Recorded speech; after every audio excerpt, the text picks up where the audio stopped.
Anyone who would like to do the Pledge of Allegiance, please go ahead.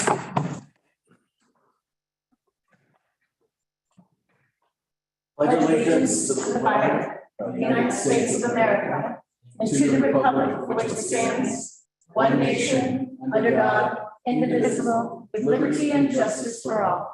Amen.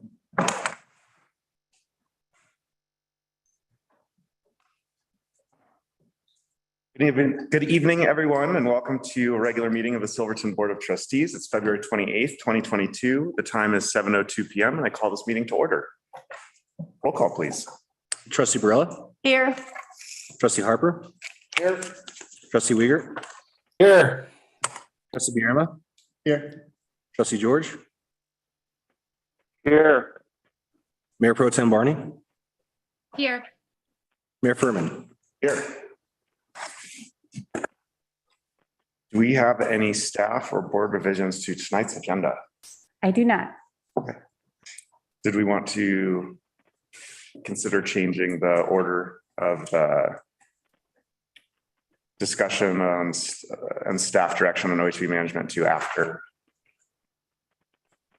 The C, poker on? from B to C? Just flip flop those two, or do you like it as is? Originally I put that there to elicit discussion and then go, but Great. we can No. That's change it great. if we need. Okay, so no revisions? I was just thinking with the sheriff's need, Oh, yeah. do you want to go sooner than later, considering your? I'm miserable anywhere. Okay, I'll be here. you got a good parking spot.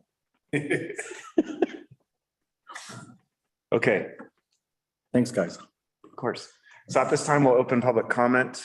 Comments are limited to 3 minutes. Please, we'll start with in-person public comment and then we'll move to Zoom public comment.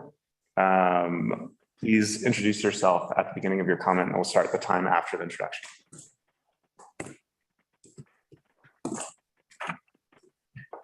My name is Kelly Freeze, and I had read in the paper on the front page of this Thursday's paper that there would be open public comment tonight, amending the ordinance for senior rates. And I think that it needs to be relooked at to the point of is like my husband, he is 70 years old. We own our house, but we only rent the land. We're unable to put our name on the utility bill, but I think people that are renters should also be able to get that senior rate and not just people that flat out own their home, the land, everything. Thank you. Thank you.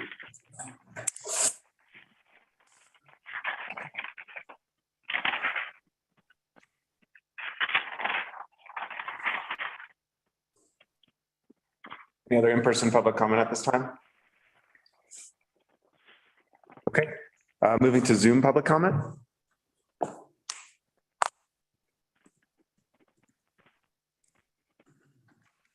Can you hear me? Yes. Okay, it's great to see all your smiling faces. The OHV issue has been the most bitter, vicious, and contentious election I have seen in the 42 years that I have lived here. This is unfortunate for our reputation to the outside world. We need to end this bitterness. The issue was placed on the ballot by citizens, and we have the results of the vote. We need to live with that outcome of that election, just like we lived with the results of the two previous OHV elections. I have read all the letters that were sent to the board on the issue of the poker run. I consider every person that wrote a letter to be a friend of mine. I think there is some confusion about the election process itself. Even so, we have the election results. One question is the ballot wording. You may remember that I researched 2 county tax rate increase elections for deception issues. At the time, I called the Secretary of State's attorney and was advised that each elector has the responsibility to read the ballot and understand what is in it before voting. We are guaranteed the right of a free election. We also vote anonymously. This is the foundation of our democracy. No one can presume how another person voted, and you can't second guess it. The only results are the ballot tally. When the first 2 elections were held, We all learned to live with the results. The election is on the ballot wording, not an interpretation of the wording. We can only guess what this election means when it comes to tax revenue. It is a lesson we will all learn.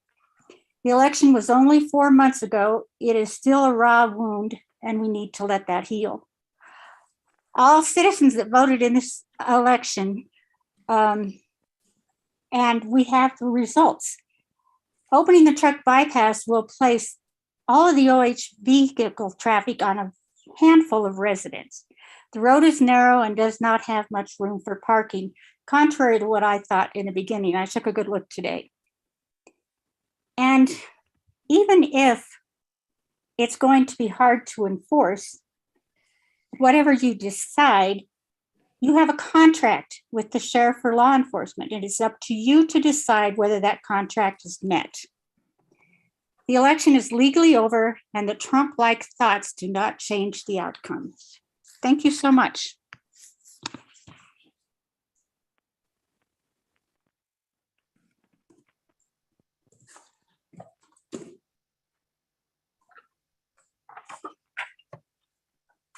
I don't see any other Zoom raised hands at this time. So we'll go ahead and close our public comment and move on to our first agenda item, which is 4A, new business, consideration to adopt resolution 2022-03, a resolution of the town of Silverton to authorize the expenditure of $100,000 for the purpose of applying for DOLA grant HB 21-1271 Innovative Housing Strategies.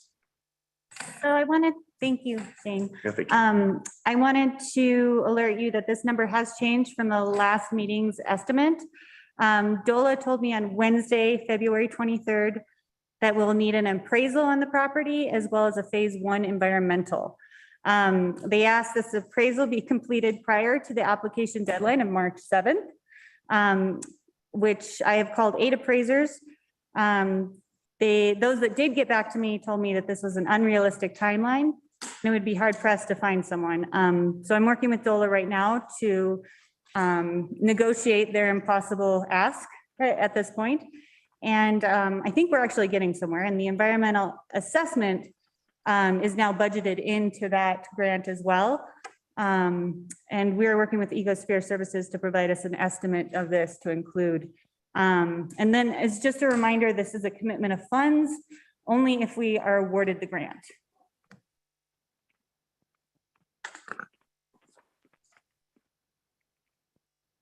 So you just said the environmental impact study was built into the grant, but the unrealistic timeline is not. So, but how much are these appraisers going to cost? Was that just built into or no? So we did a high estimate of 50,000 to account for both of those studies. And then we can go lower than that, but we just want to make sure we're approved up to that amount. Okay. So even if we spend the 50, there's no guarantee we will get the. This would be only if we get the grant, then we would spend the 50. Okay. As far as the appraisal goes, that's something we're negotiating right now of trying to get. It is very unrealistic to get an appraiser in this amount of time, less than 2 weeks. Yep. It's the match funds on an ongoing basis. So we would, whatever the phase 1 plus appraisal ends up being, we would pay for 20% of up to 50, yeah. But we don't contribute like the first 20 and then get the rest of the grant money. No. No, So it's this would, proportionate. yeah.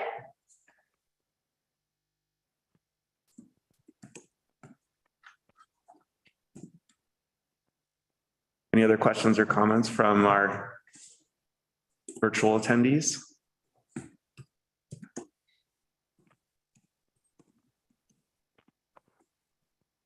It seems like if we're in favor of the grant and grant match, we can support this conditional upon getting an extension on the appraisal deadline. Support it. I'd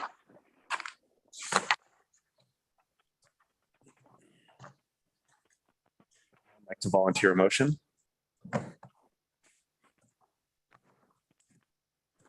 Is the number correct?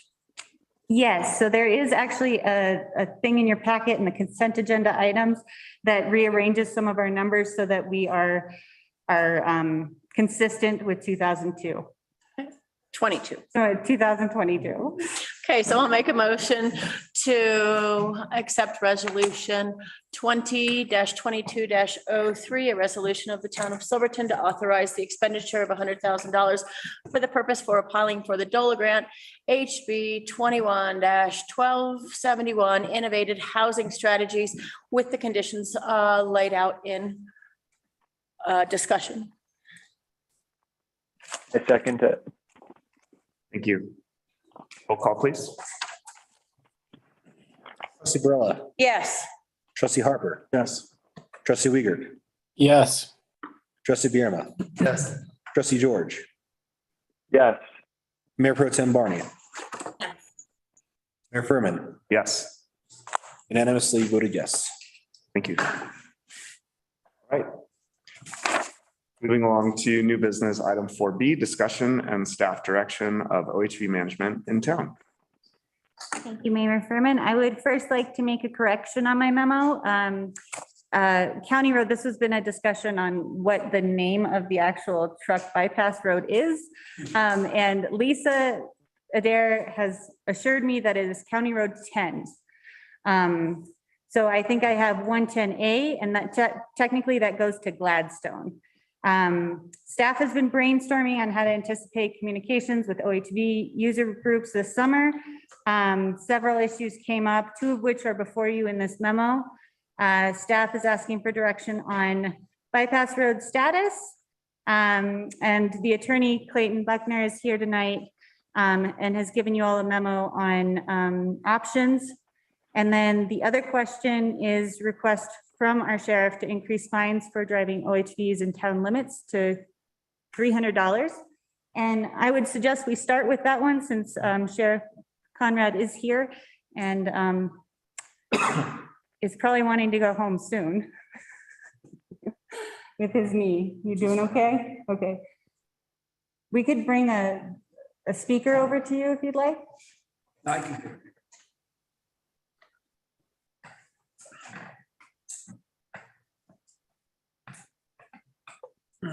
That Clay? Were you looking for, do you have questions about my request? I think that keeping the fines at $75 for being in town. First of all, we need to change the ordinance to begin with. The ordinance still reads as it did prior to when OHVs were legal in town, so we need to make adjustments there. And I think in that change, we should consider raising the fine for operating inappropriately in town from $75, which is not much of a deterrent. I've already heard people say, I'll just pay the $75 and go get gas, to $300, which has a bit more bite, but not $1,000, which will ruin someone's vacation. I think $300 is a good balance point, and we'll have some teeth and should be on the signs as well. And that's going to be my recommendation to you all to consider. Cool. I don't know if we're at this point yet, but I think the bigger issue is going to be gas, and we've discussed it to no end with no real recourse in sight at this point, but that's going to be one of the bigger issues we need to deal with. So I'll need to brainstorm about solutions for in the future.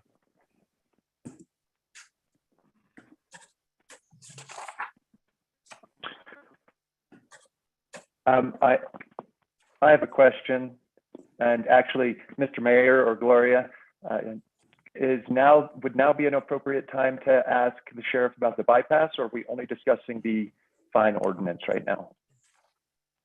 For you. I think as long as we have the sheriff here, you can ask him any question. Excellent. I would like to ask Sheriff Conrad how he feels about the poker run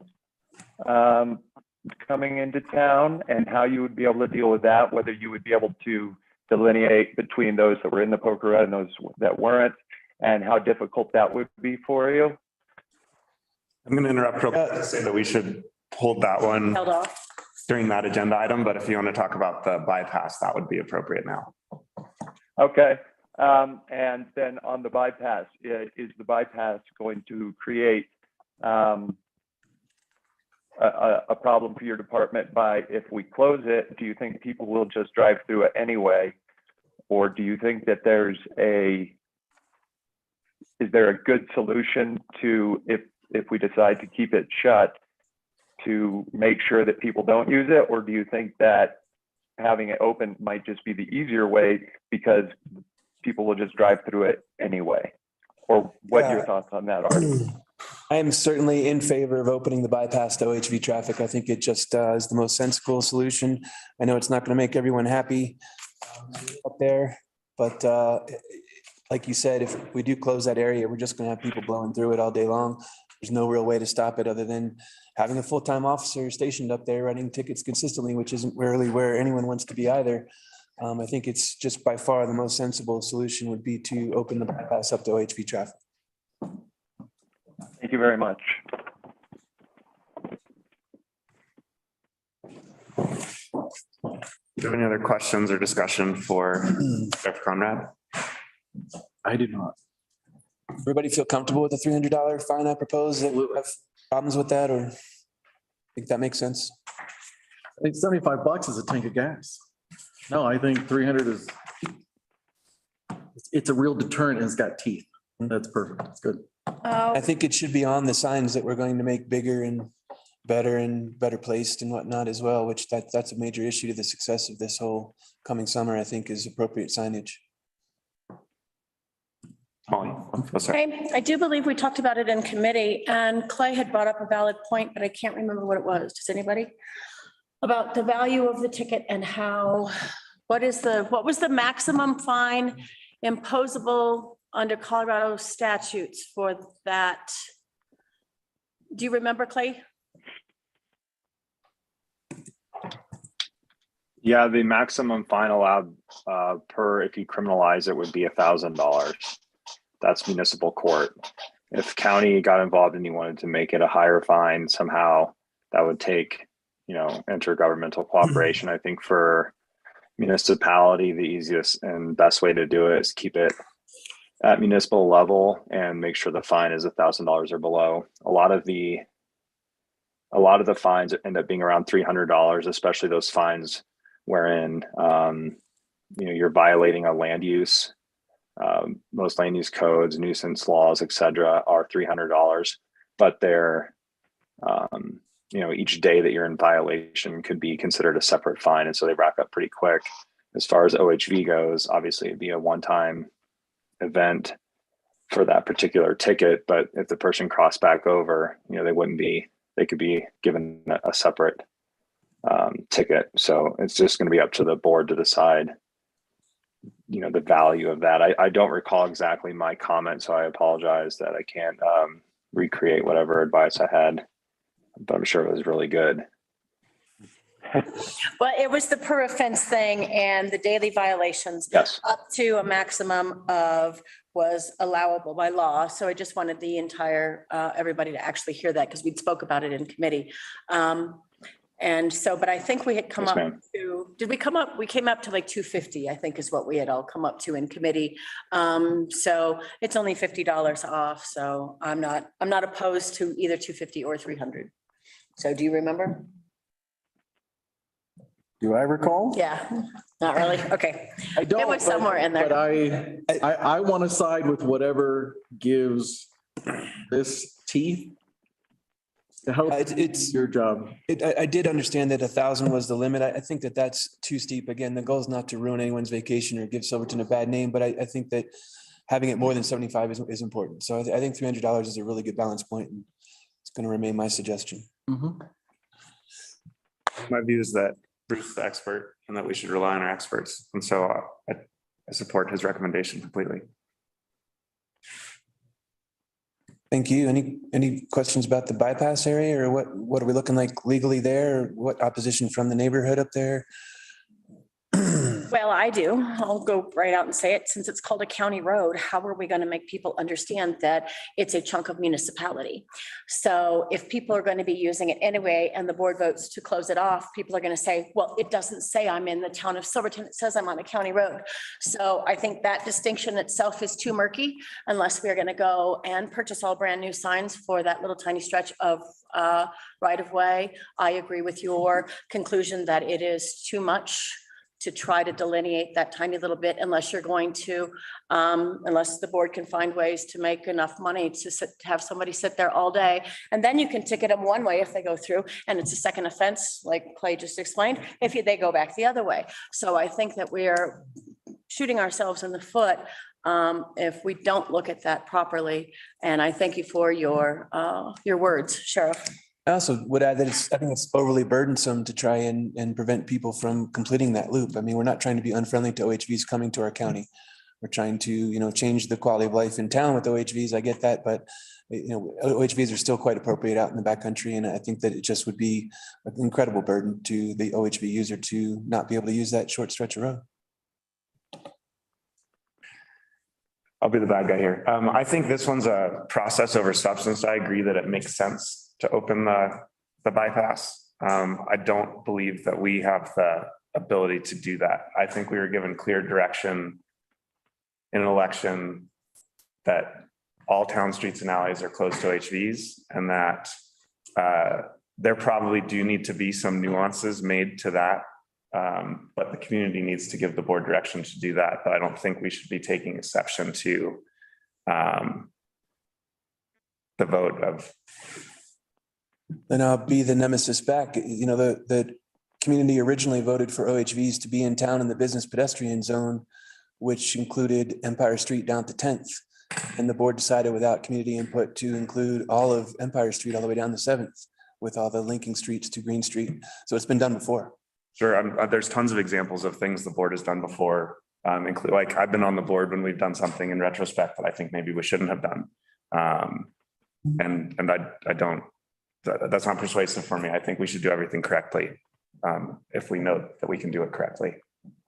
And so I think the community can give us direction to do things differently, but I don't think the community's done anything yet to override the decision made by the election. So would that require becoming a ballot issue? I defer to Clayton on what the process would be to adjust that. But I think my opinion, and it's just my opinion, is that as of today, we've been given very clear direction about what we can and can't do. And this would be in the can't category. Taking it to a ballot issue, being that we're now almost March, will mean that we're not prepared for summer, which is why I've been asking for this since October and then again in November. And now it's going to be the first day of March in hours. And so taking it to a ballot issue now will leave the sheriff's office in a pickle, which we're getting used to, but we don't like. Holly? Clay, would you mind going over your memorandum? I'm assuming it's for public consumption, even though it was only given to the Board of Trustees, because I think it does clarify some of the issues that are being spoken about right now.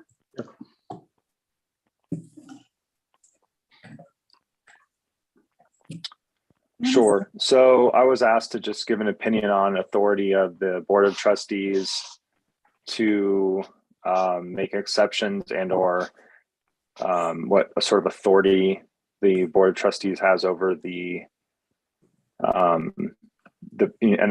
previous ballot question. And insofar that I make an assumption or assert a historical fact that isn't there, I tried very hard not to do that. I'm trying very hard to answer the question that I was asked objectively, because I was not involved with that ballot question and how that all played out. I do have some knowledge, but obviously going back and looking at it versus having been there and been through it are two totally different things.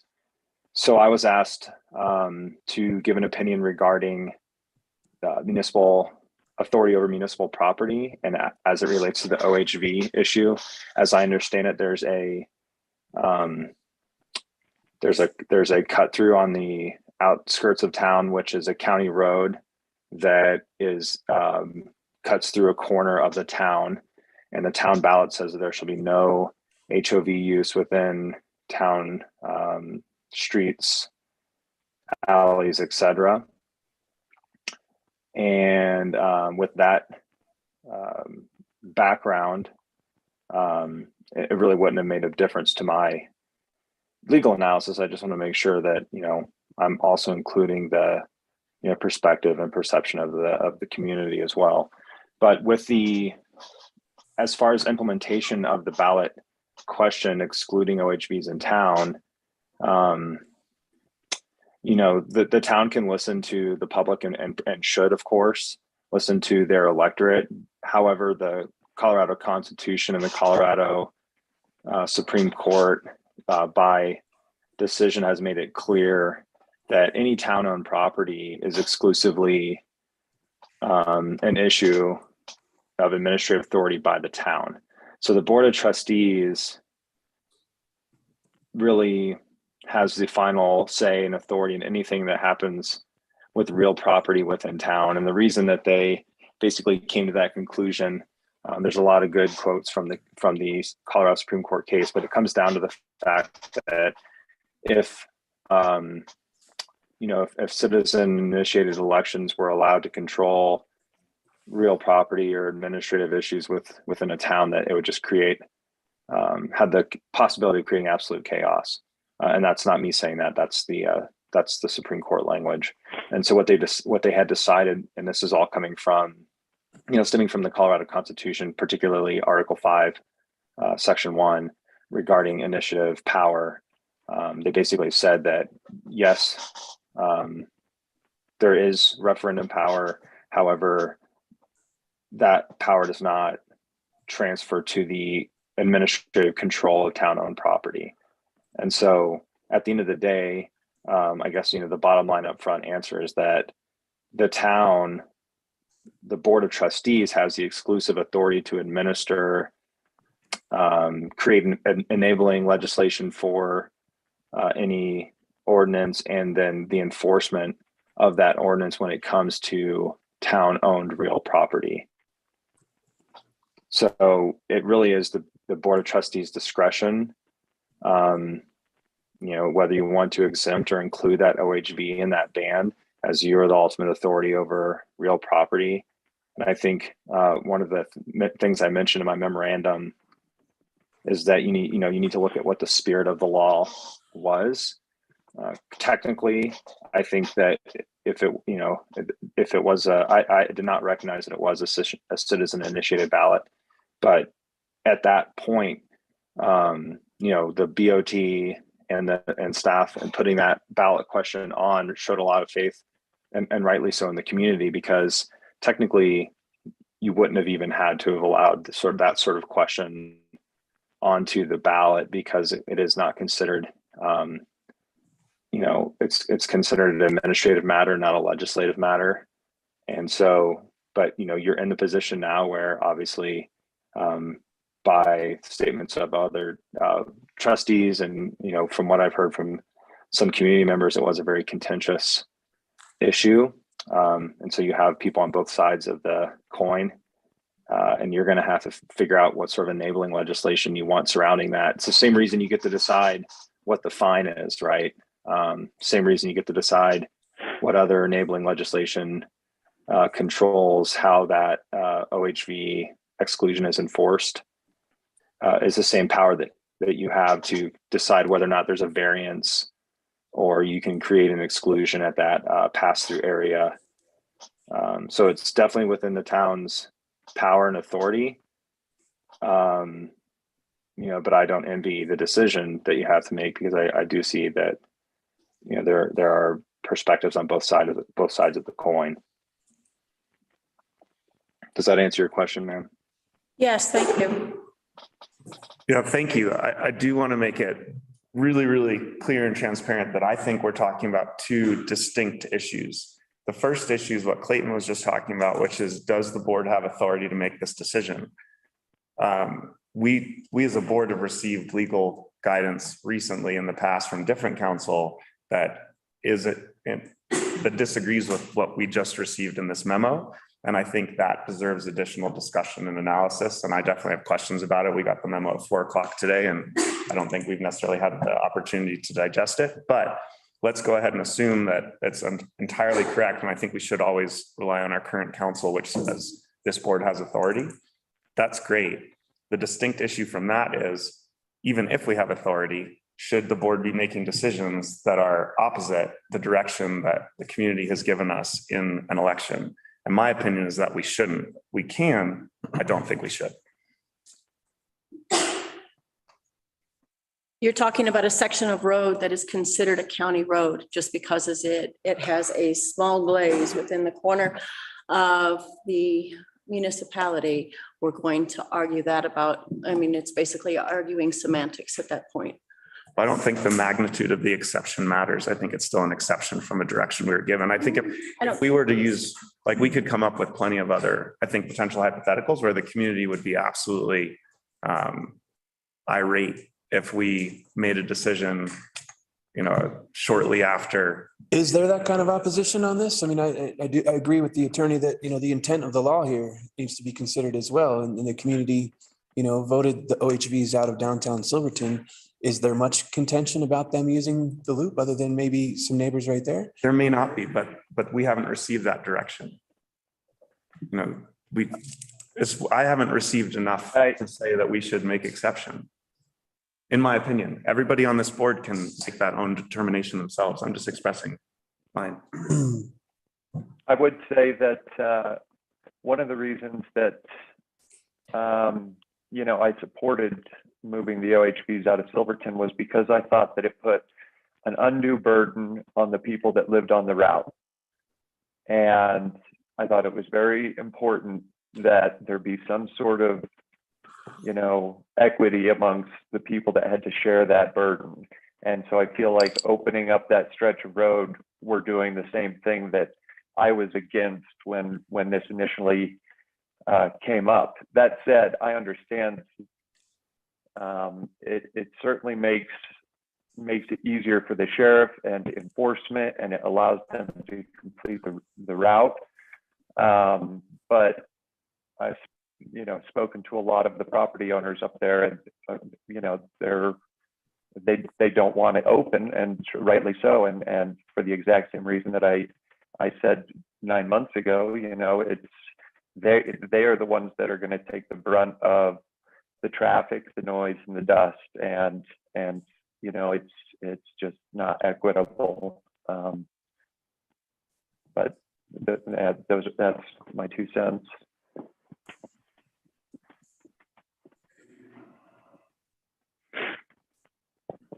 How many driveways are on that route? Meaning there's The property owners that are affected directly. Yeah, so there's a little bit of gray area there because there's a couple of driveways that are, down the hill a little bit, the Decays and the Wrights, which I believe will be affected, but their driveway doesn't actually touch the route. So I would include those two. And then you have 4 driveways, one of which, you have 3 driveways, one of which includes 2 homes. So I believe there's 4 homes up there outside of the Wrights and the Decays that will be, definitely affected by the traffic there. And how many feet is that bypass? Quarter mile? Not even. I mean, if you go all the way down to connect on the lower 110, yeah. Is it not? I mean, did we discuss this with the town when you were in your town county meeting last week? What's the county's feeling on utilizing that road for this purpose? And is that not necessarily an out? I mean, it's also a county road. As Trustee Burrell is stating, I think that, all county roads right now are open to OHV traffic. Is that not in conflict with what we're proposing here? The county commissioners have deferred to the town board on how we would like to utilize that. Chickens. Yeah. Jordan, and then Sally. Do you see kind of similar enforcement issues, whether you do or don't? So I could see that being a prime, also like loading, unloading, parking area if we do leave it open. No, I see opening it to be much less of a strain on law enforcement, certainly.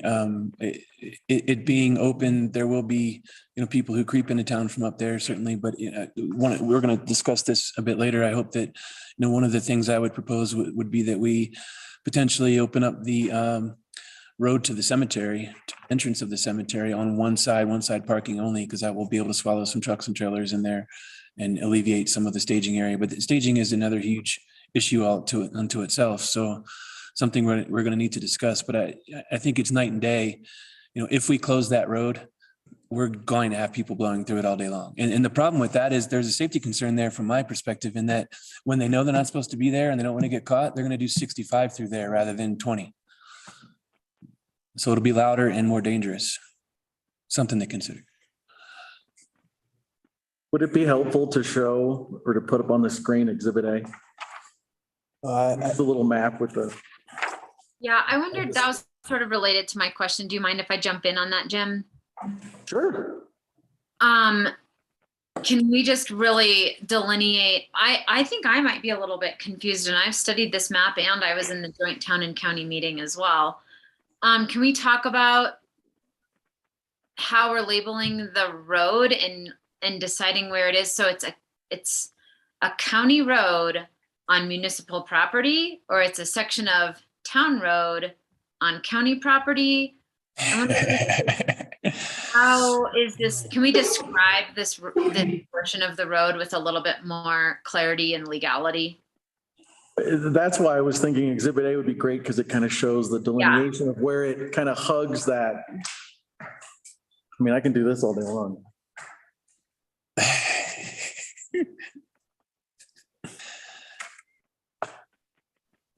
And I know Lisa Adair is also really good with our maps. I was having a hard time zooming in on this one. But I'd like to know exactly what it is we're describing.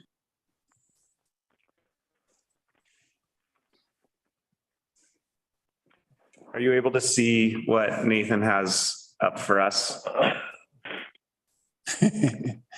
Yeah, I can see it. Oh, yeah. It was great. my understanding that it was a county road, but that it was on inside the town limits. But it was designated a county road because when they put it in, it was for trucks going from the mine to the mill, and they did the maintenance on the rest of the county road. So that's why it was designated a county road. That's a really And good Lisa point. Adair, if she's on, then she might be able to make sure that that's accurate. But that's initially why it was put in. That's a great point, Ty, that, you know, to talk about the intent of the law and the intent of what we're trying to accomplish here. The original intent of this bypass road was just that, was vehicles we didn't want downtown. Yeah. And two of the homes had existed there far before the other homes were added in subsequent years, probably since 2000 forward. So you're looking at 3 individual homes that were built there after the mining industry had closed. So the traffic was very limited in comparison to what it was, because that used to be the dust cloud when I was a kid. Pretty similar burden, really, with the noise and the dust. Pretty similar between double pup trucks and And it was the OHV. and Ruth Ward that took the brunt of it all, because into the county up at those 2 homes, and the all subsequent homes down below did not exist.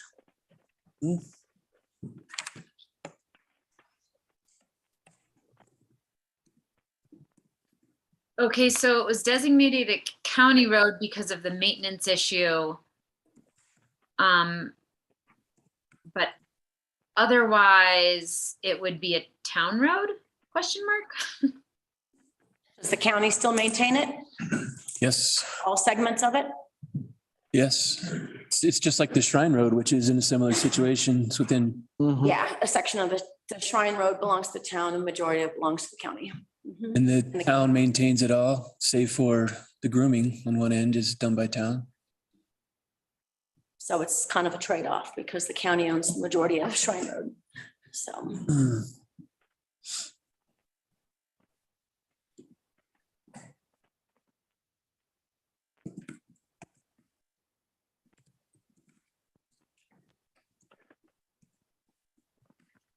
In terms of navigating all of these separate issues within the memo, do we want to kind of close each loop on each issue one at a time and then just keep, so do we want to complete the discussion on the bypass before we start talking about some of the other requests that are in the memo for us to talk about?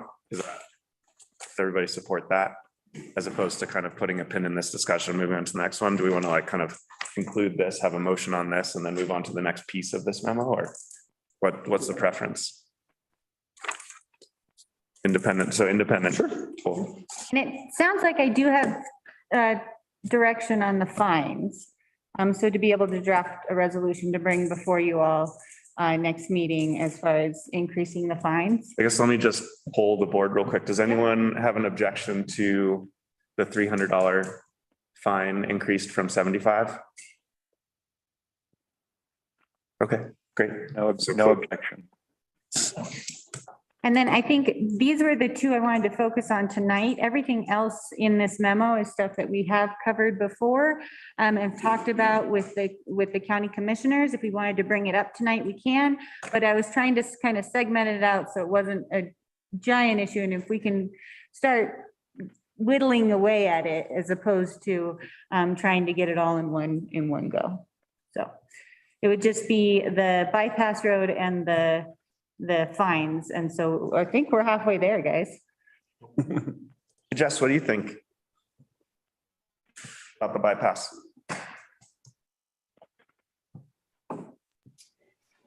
Well, this is a tricky one because there's valid merits coming on from both sides of the discussion. And so I'm not sure I've completely made a decision yet. I think it's nice for people that are doing the loop. It would basically end the loop for the OHV. I see there's a major issue with enforcement in the area.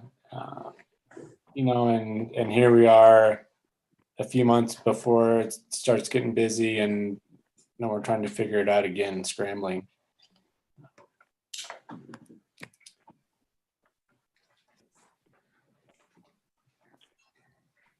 Sally? Yeah, this is a tough one for me too. It's really easy to see both sides of this discussion. I see the linkage, I see the enforcement being a challenge. I guess I kind of see either way, whether it's open or closed, the road is being used.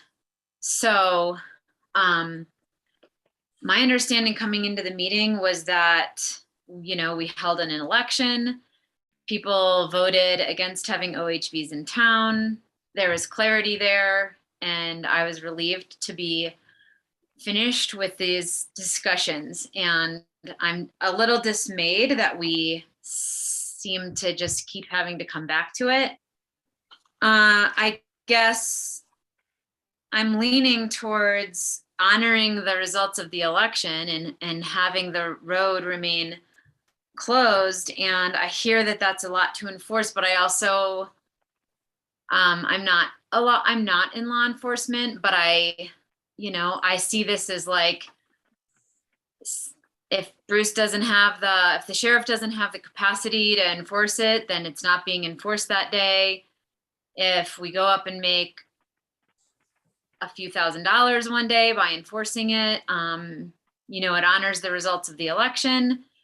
And, we can attempt to not put an undue burden on the enforcement of a tiny little piece of road. But I just think that the election was very decisive, and we have property owners up there that live a residential life in that place. And we have locals that use that road and the cemetery road, in conjunction with it to also loop their walks and, their dog walks and their bike rides. And I think the assumption, at least that I made after the election, was that portion of the road would be closed. And I think to open it's problematic in other ways. It's problematic to keep it. It's problematic to open it for local residents. And I think just in terms of the spirit of the law, sort of to refer to what Clayton was referencing. And I think it's problematic to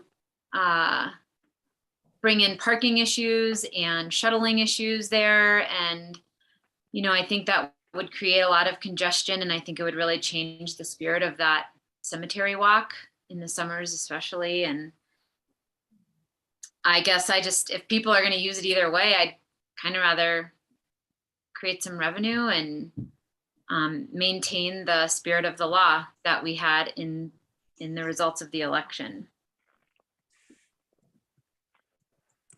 Molly? Can I ask one more question before? So if the road stayed closed, will the county allow traffic right up to the town limits? Because I know when OHVs were not allowed in town the first time, I believe they had to stop at Hancock Gulch, that turnoff, and they had to stop at the helipad coming into town before the transfer station. So that if they reverted to that for where OHVs are allowed on a county road, then I think it's obviously a lot easier to keep it closed. But if they're going to allow OHVs right up to the town boundary, then it's going to be a lot harder to enforce. And I was at the town and county board meeting the other night. Also, didn't give us a lot of clarity. They kind of, they sort of punted it to us. But I would be curious to see where they would then stop OHVs on the county road. Okay, so I'd like to go back to something that Sally said. I don't think any of us actually knew the delineation of that section of property that well. It was Melody Skinner that brought it up quite a few months ago. To say that the intent of the community was to remove them from all municipality streets, and that we knew that that section of the bypass was in a gray area, I'd say is a fallacy, because it is considered a county road. Now, as to the vote of the community, if we go back and look at the results, it actually says that the off-highway vehicles that wanted to keep on the route, everybody that wanted the route still was 324 votes, which far exceeds both of the other two votes. So let's not say that we knew the entire intent of the community either. What did win was ballot measure 1, which prohibited with the yes votes. So we can't say we know the intent of everything. This was a very contentious issue. It obviously still is. So we are here to make a decision in the best interest of the community. So just because a few people wrote a few letters and we've got people who rallied the cry, the last one came in at 5:48. So let's not say we didn't have time to read Clayton's memo when we got all of this other stuff that came in subsequently that apparently people have read. Take a little with that. Well, that's fine. You can. Let me finish my comments, please. Of course. So we have had sunset laws on this before. We have had extensions of routes. We have had the boards with the best intentions outlaw them and then allow them. And so it's not a matter of what the community says and what the community thinks. Right now, it's a matter administratively of what this board wants to do. And I feel personally that I kind of forgot that one little section, especially the little swoopy down one, was in the town because there is nothing built there, even though it's platted. So we have a tendency to view the town as what we can see, where roads end and roads start, where houses are and things like that. So I think personally, and with the sheriff's comments, what is best for the community this very first year? That doesn't mean that we couldn't make some sort of commitment next year to say that you're only allowed to use it between, I don't know, 8 and 7 or something like that in the evening. But we're unduly pushing this all onto the county right now because it got voted out. So we can do our best this very first year to try to eliminate what's going to be happening in the community, because people are going to be coming that don't know and don't have social media. And then we do have an unfair burden on just a few, but then everybody said that they lived on the route. It was an unfair burden to them too. So we've lessened the burden on the community. And yes, the onus is now on 4 houses, 4 driveways. So in the spirit of trying to keep our county open and to try to be good stewards to what we are trying to do, keep businesses open, keep things going in this community, I just feel that having this discussion and saying that we knew ahead of time that this is what the town wanted, I just think that's wrong. So I think we got ourselves in a decent amount of hot water the first year and a half we were doing this because we didn't have a whole lot of guidance or direction from the community. And we made a lot of decisions that we all thought each time were in the best interest of the community. I think we've been working really, really hard to create more guidance and guidelines for ourselves. The master plan is a great example of that. The county's done a great job pointing to the master plan when they have contentious decisions, saying like, this is the rule book that we're following. And we, had to kind of make it up as we went along during the first year and a half. And we finally are starting to have good direction. And I think this is an example of very, very clear direction that allows us to make a decision and pretty much pass the buck back to the community. I don't think we can make a decision that overrides what the community just told us. That's where we start to get into trouble. And I'm super sympathetic to the issues that this summer is going to create for a number of different people and services. And I think, we all need to set that expectation for the community that it's probably going to be pretty messy in terms of how we communicate to everyone what's allowed and what isn't allowed with a change this drastic. And that we'll do everything we can as we see what problems this new framework creates to address those problems and make it better. But I feel like in this case, you guys are doing a very good job of trying to talk us into making a decision that sounds like the best decision, but provides us with a framework that gets us back in the hot water again. And I got to add, I think that would all be well and good had we made this decision in October or in November or in January when we should have been making this decision. Now that we've let the ball slide this far down the path, we're going to create further turmoil in the community to go into summer with another very confusing situation. It's a major malfunction, in my opinion. I think we can be talking about clear and significant signage. If you're worried about people speeding, we could consider talking to Public Works about speed bumps or other things to reduce speed. I'm sure that there's brainstorming we could do on that. I definitely am not trying to make this decision in a vacuum saying like, too bad. I just feel like this is something where our hands are tied. Even if this was even more persuasive and it was the absolute right thing to do, I still think with the decision that was handed to us, we have to respect that. I'd have something that I wanted to point out to the board. And again, this has nothing to do with, an opinion or perspective in one way or the other. But if you look, I would like to point you to, for your discussion and for your, you're not looking at any resolutions or exemptions tonight. I mean, it's just a discussion, but it looks like in paragraph 13-2-3 of the 2011 ordinance that previously excluded OHVs, they had the exact same discussion and added the exemption for the exact same area.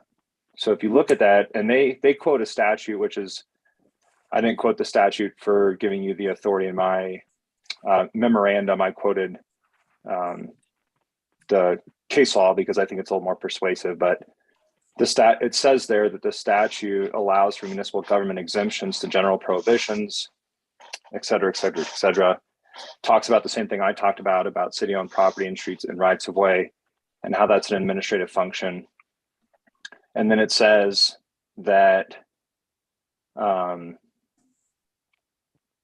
regardless of the exclusion of OHVs, the following public rights of way will be exempted from the OHV exclusion. And then it lists, I think, exactly what we're talking about. The entire portion of County Road 110A that traverses lands within the municipal boundaries of the town of Silverton, shown on Exhibit A as Segment 1 and Segment 2.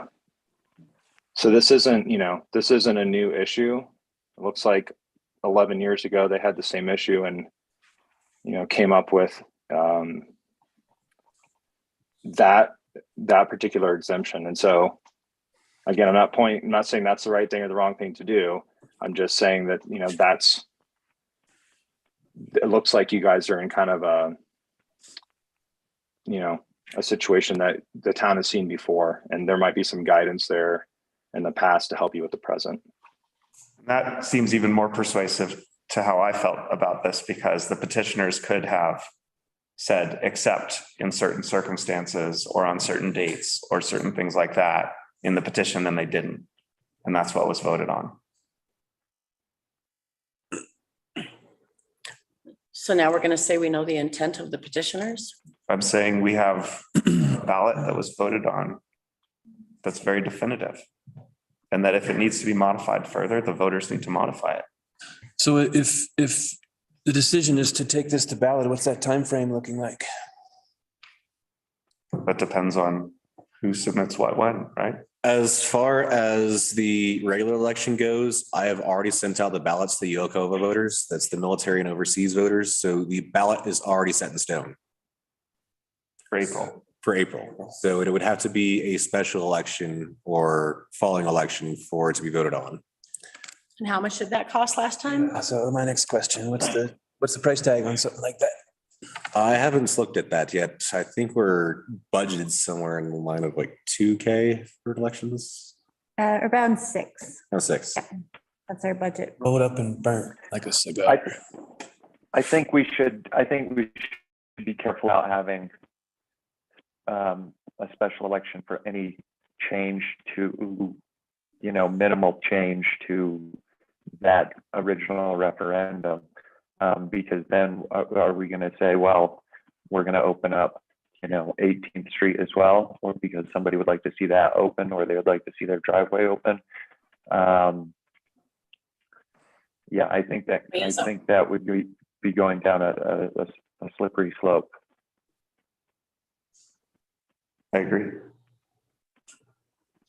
So while we're talking about this can of worms, I have a question that I think needs some clarification too in regards to Silverton Lakes Campground and the grandfathered clause that allows OHVs on those town roads, and how that's going to work and exactly where those boundaries are, where we're going to have signage there, and what the enforcement procedures you would like to see there are, because it's a lot of gray area in my eyes right now. Technically, we abandoned the right of ways. So all of those roads now belong to the contiguous property at Silverton Lakes. Point from 19th Street on? So that would have to be in the delineation. I believe it was in our packet, wasn't it? Yes. Find it. Did you get that? No, I have it on my phone now, but I didn't get it until I got here. Love to see that. Thank you. Here, all right. There, oh wait. It's on the screen as well.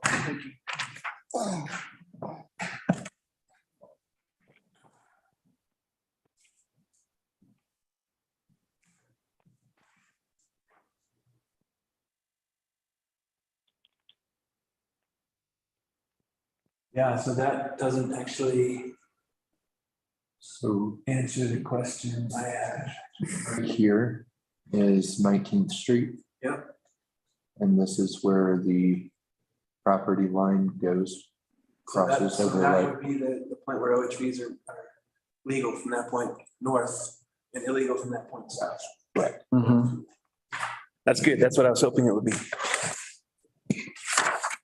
Yeah, because that was in the contract that was created. So it should have been extremely well delineated.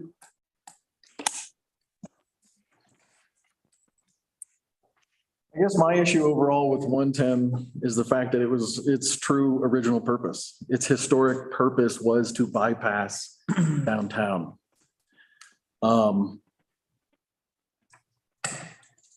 Folks that, purchased property there, that built homes there, understood that that was the original purpose of the road. I mean, it's like folks moving in next to a park and then complaining about all the kids playing. This happens.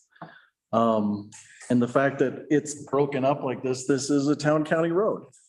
The historic purpose of this is to bypass downtown, is to bypass town completely. Mhm. And if you look at how much of this actually is in city limits, town limits, it's very small. And maybe 1,200 feet. I'd say 1,000. Am I close there? That'd be 1,000 feet? That'd be all of it, all the way down to the, 1,000 feet. yeah. Yeah, I don't find the magnitude of the exception, it's still an exception, persuasive. I understand. I understand. I think we should try things the way that it was voted on this summer. We should acknowledge all the issues that are created and then address those in winter so that we can minimize them in the future. I think we should try things out as the voters decide. And so I'd like you to consider this from a law enforcement perspective. You're an officer who's on duty. And while there's lots of things going on elsewhere, you're going to spend your time up there, not only not dealing with things that are happening in the middle of town where you probably should be, but you're going to be stopping people who are going to be saying, "Are you kidding me?" You know how hard that is all day long? Are you kidding me? When we had no gas station on the route, and we had to deal with that all day long. Are you kidding me is what we're going to hear. And it's dangerous. You put people in a situation like that where they're just completely incredulous that they're being stopped, let alone being fined $300 for being somewhere that makes absolute sense for them to be. It's a dangerous situation for the officers day in and day out. I'll just add that. I do not envy your job. I think you have the hardest job in town. So I've been trying to make it easier since October.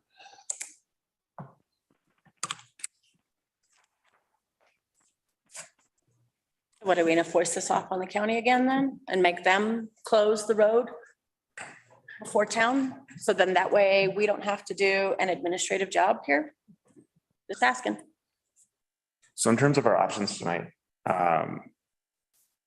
staff is looking for direction from us on what we would want to do. And so if we were to decide to close, we wouldn't have to do anything other than provide direction about signage, Correct. speed control, brainstorming and implementation. If we were to decide to open it, what would be the process for that? And I would defer to Clayton on this one. I'm assuming that it would be a resolution, but I want to double check.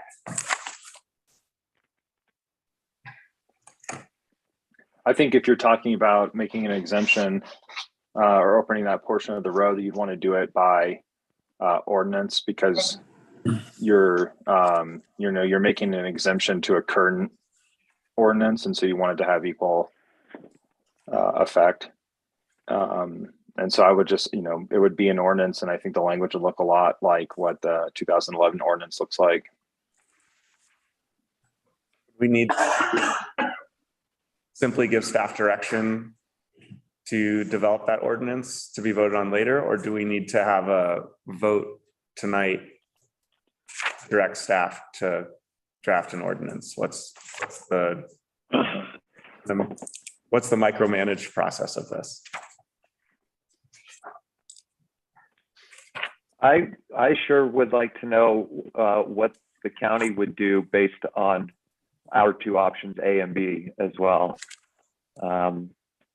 Because I came into this meeting thinking that we should absolutely honor the voters, and they said that they don't want OHVs in the city limits, and that's the city limit. But Bruce has made a pretty good argument for how law enforcement will be affected. And I feel like for the past 10, 12, 15 years, no matter how hard the town board has tried, it continues to put,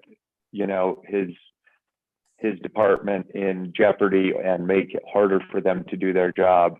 And it is a safety issue. And so I'm now, I'm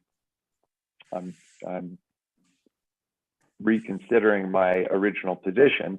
I think that depending on how the county would sign it or stop OHVs might make it easier for me to say, then we can shut it. But if they allow OHVs to travel right up to the city limits, then OHVs are going to drive across it anyway.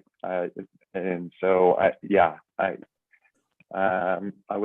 sure would like to hear what the county is going to do based on those decisions. And then at the same time, I also know that then we're just kicking the can down the road until the county gets together. So we're not in a great position because it's going to get busy really soon.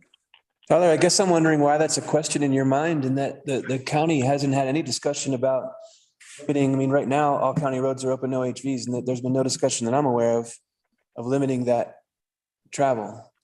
So I don't know why that question's coming to your mind. So when I was talking to Willie, he said initially that OHVs before the 2011 ordinance where it allowed them in. I'm not sure the dates exactly. He said that they had stopped them at, as I said earlier, the Hancock turnaround and the helipad, which is, quite a much further distance, and it may be less likely for people to just look at a 1,000 feet of road and say, I'm going to zip across there.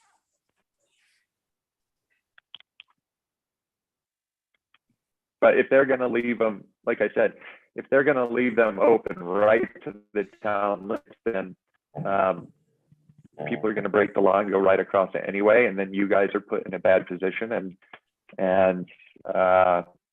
So,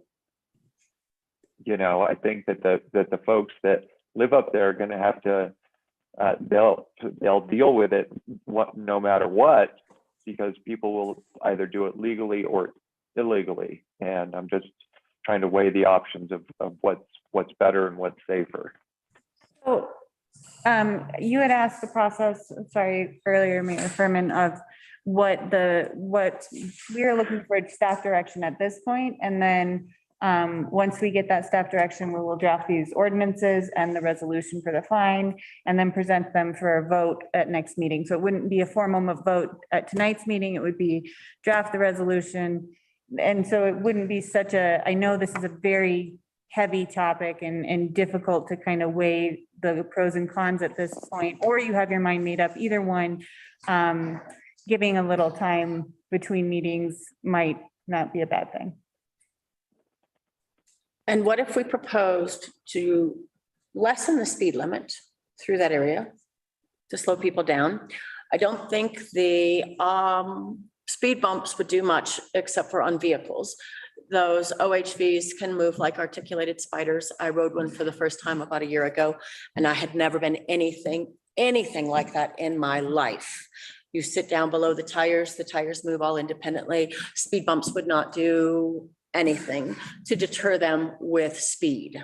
But I think possibly going in joint with the county and figuring out a very good delineated speed limit sign set through there to slow it down a little bit, that could possibly help lighten the whatever, and to potentially a time frame usage. I mean, I really think those are very good modifications that could happen in a reasonable kind of time frame, and it would be a win-win for everybody, and that doesn't put us behind the 8 ball unless we don't order the signs properly.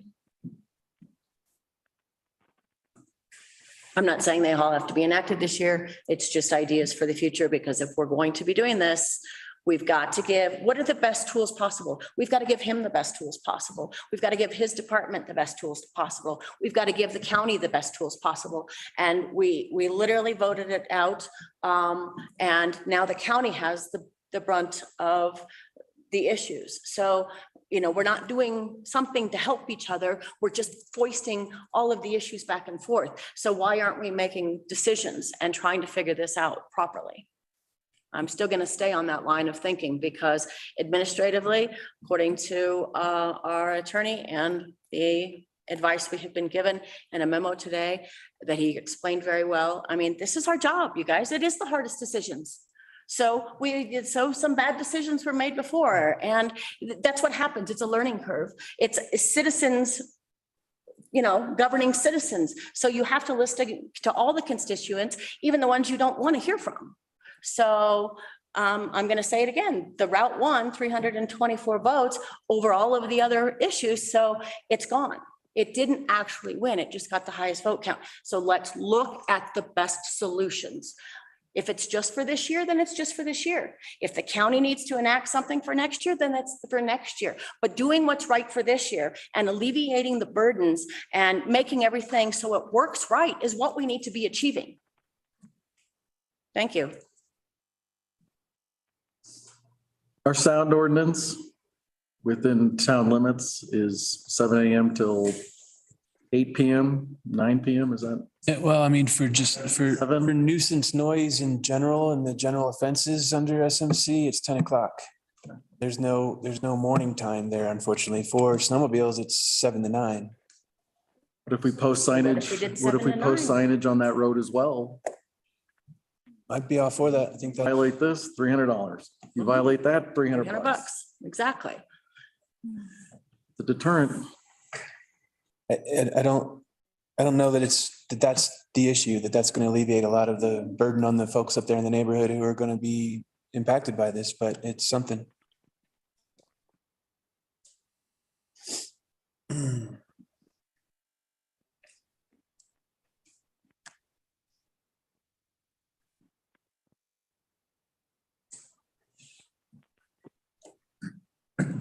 I see the biggest issue here is the enforcement that we're talking about. And I hear what you're saying, Sheriff Conrad, about, all the issues that will come up with scooting across there. I recognize OHV drivers are going to use that road, whether it's open or closed.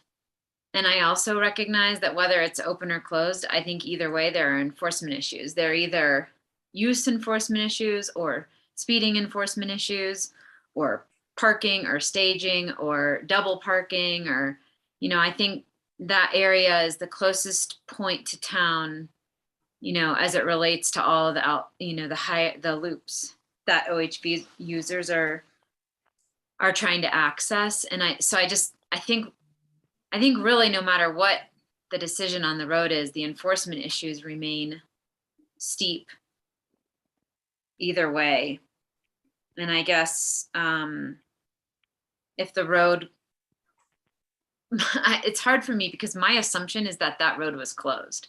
So I didn't really realize that we were going to discuss if it opens or if it closes. I think I came into this discussion with the understanding that road was closed to OHV use. And so, I think if it's a closed road to OHV use, it will be up to the sheriff's department. And I think you guys do a good job of this, of how you prioritize the enforcement. And if there's, higher load on in-town needs, then that road doesn't get the priority of enforcement. And then if, it's a different time of year and the priority is way out in the county, then the town's not getting enforcement on in-town issues. There are always priorities and enforcement decisions that your department has to make. And I would never imagine that section of road would take top priority for enforcement, every day all summer long, or even, I don't know, most days all summer long. And that's a decision that the sheriff's department has to make, but the sheriff's department has to make those decisions whether or not that road is open or closed.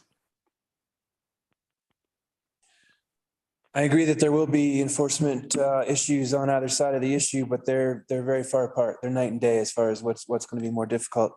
And something else to consider is that should we maintain that it's illegal to operate up there, and we have neighbors that are making phone calls as often as I suspect may be the case, then we're putting a burden on dispatch as well.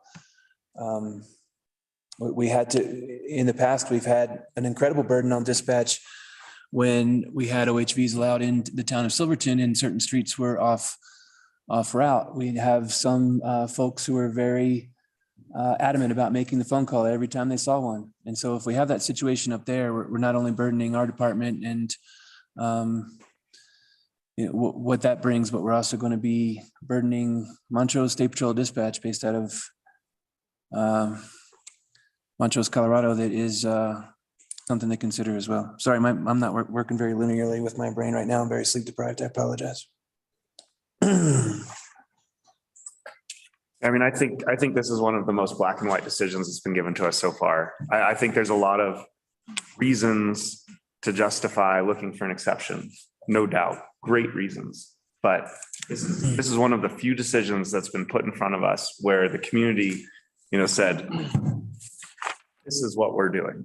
And it is our job to follow the direction of the community. If we start looking for exceptions for when we follow the direction of the community, then we're not doing our jobs. And What about trial period? And I think that we also have to consider, we're saying, okay, no OHVs in town except, and we start creating more gray area, we create more complication. Like, I don't think it's that hard for us to make clear signage that beyond any reasonable person's experience could say, oh, I didn't see that. It was unclear to me. Like, just huge signs. I mean, Uri does it, Telluride does it. I don't see why we can't also do it. And if it doesn't work, or if it's broken, or if it creates a bad situation, then we'll fix it. But that hasn't happened yet. Well, as the memorandum stated, it's our discretion. What about a trial period? Let me say that again. I think this summer's our trial period. What about ordinance 2-11-04 that already knew that this would be an issue and they let it go right there? So this isn't something that this board is facing that's new. This is something that's already been in town. What about the truck bypass? Clearly, people weren't happy with how it worked before. We wouldn't be here. Really? Because that was prior to the establishment of the route and then being allowed on surface streets, because there was so much traffic going through there that the business owners got together and said, we would like them to actually come to our doors now.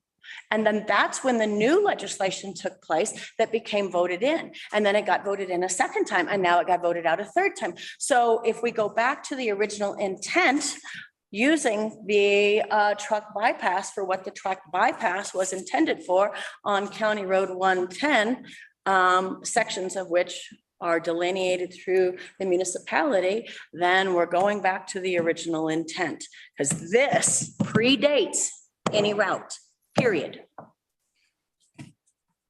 Yeah, I just think the vote in October really wasn't related to the 2011 ordinance, although that does document that this has been a historic issue that we've struggled with for many years. I think the vote in October was, not referring to that, and that was not what people were voting on. And I think in October, people decisively voted against OHVs in town, and we haven't tried it. We just had the election. We haven't had a summer where we've figured out where the sticky points are and what happens up there on the road. We don't know this for sure. We can speculate, but I think making these decisions based on the community, I hear what Shane is saying. I like the way he's describing the way that we've learned community, the way that we've gotten community input on this particular issue is robust and decisive, and it's too early to try to second guess that right now. I think we haven't had a summer where we know what this is like. And I think we had a vote in October, and it's time to see how it goes. So do we put this to a vote and then move on to the next topic? I think at this point. I don't want to kick the can down the road anymore. I don't want to put the burden on the county. I don't think it's fair. I don't think it's right. And if we just have to take a vote now, and let's move on. We'll sit here and beat this thing up all night long. We never heard back from Clayton on that one. So is this just informal direction based on majority to develop an ordinance, or similarly to not take action? Or is this a motion and a vote?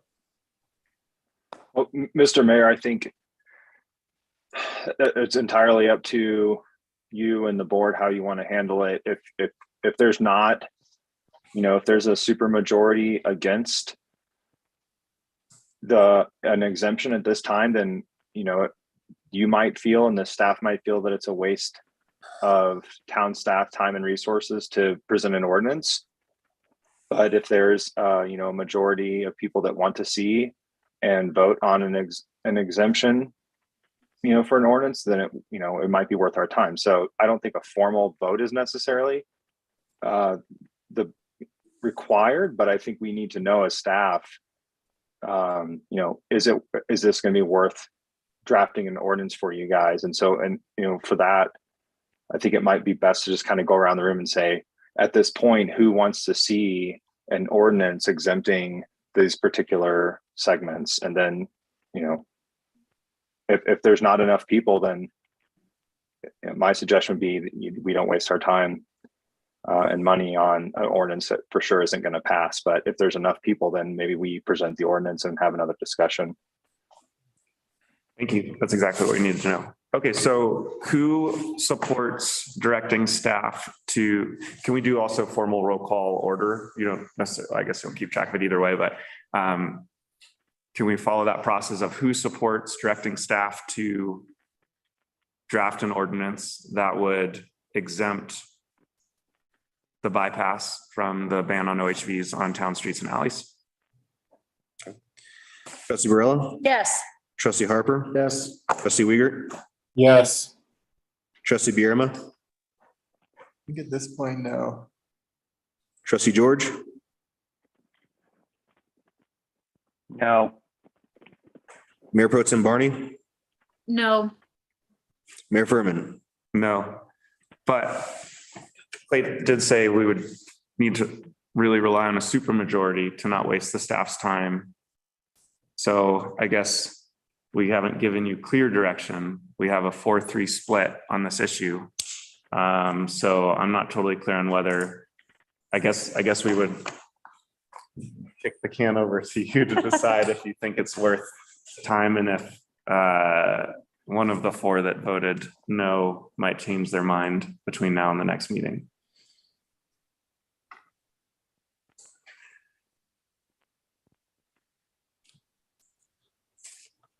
Is that fair to I don't know what to. on you? I don't think. It isn't. It's- I don't know. It's like, I don't know. Clayton threw in supermajority Need that. as opposed to majority.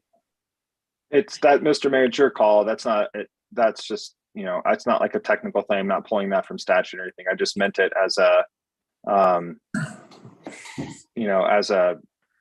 as more of a broad idea than I did as a technical issue. So I think at this point, it's your call, Mr. Mayor, what you think would be best use of, what you want to see and what the board wants to see. Cool. I guess I would say, since Jordan, you said at this time, no, and Tyler, you've been somewhat on the fence. I would like you to just maybe speak a little bit about whether you think that would be a waste of staff time or if that would give you more time to consider the issue and that you might change your mind. Sure, I can go first, Tyler. I don't know, I think we're kind of damned if we do, damned if we don't. And I think both sides have made some really appealing arguments, and I don't want to let the convenience of a solution dictate my choice on this. And I feel like if I'm torn, it's worth the experiment of what the voters selected over making that assumption out of convenience. And that's kind of where I'm standing right now. Okay. Tyler? Yeah, I would like to make sure that the voters, they voted them out. So I'd like to make sure that we honor their vote. And if enforcement and if we see a lot of problems this summer with it, then, maybe then we make administrative changes to the route. But I think at this point, I'm a firm no. And if we need to rethink it in, next fall, then we can do it then, and we'll have plenty of time to figure out solutions to it. But I'm going to honor what the voters said. I'm going to interpret that as the board's direction not to draft the ordinance at this time. Can I ask, would it be an option, rather than going to a ballot issue or kicking this can further down the road, to provide the community with a public comment period and a public comment hearing so that we can actually better assess what people who have a dog in this fight want to say about it? I think there's many forms to give direction to the board that don't have to be elections. It would be interesting to maybe have staff brainstorm what they think the best way to get the most productive non-divisive comment is. I think sometimes when we do those public comment hearings, we end up kind of rallying two sides against each other pretty aggressively. And if there's a more cohesive way to do that, I would like to see that, but I'd certainly support any form of forum to help us understand if the majority voters that voted to ban OHVs from town would like more nuance. Does that make sense? Oh, it does. Okay, you're looking at it. Like it didn't.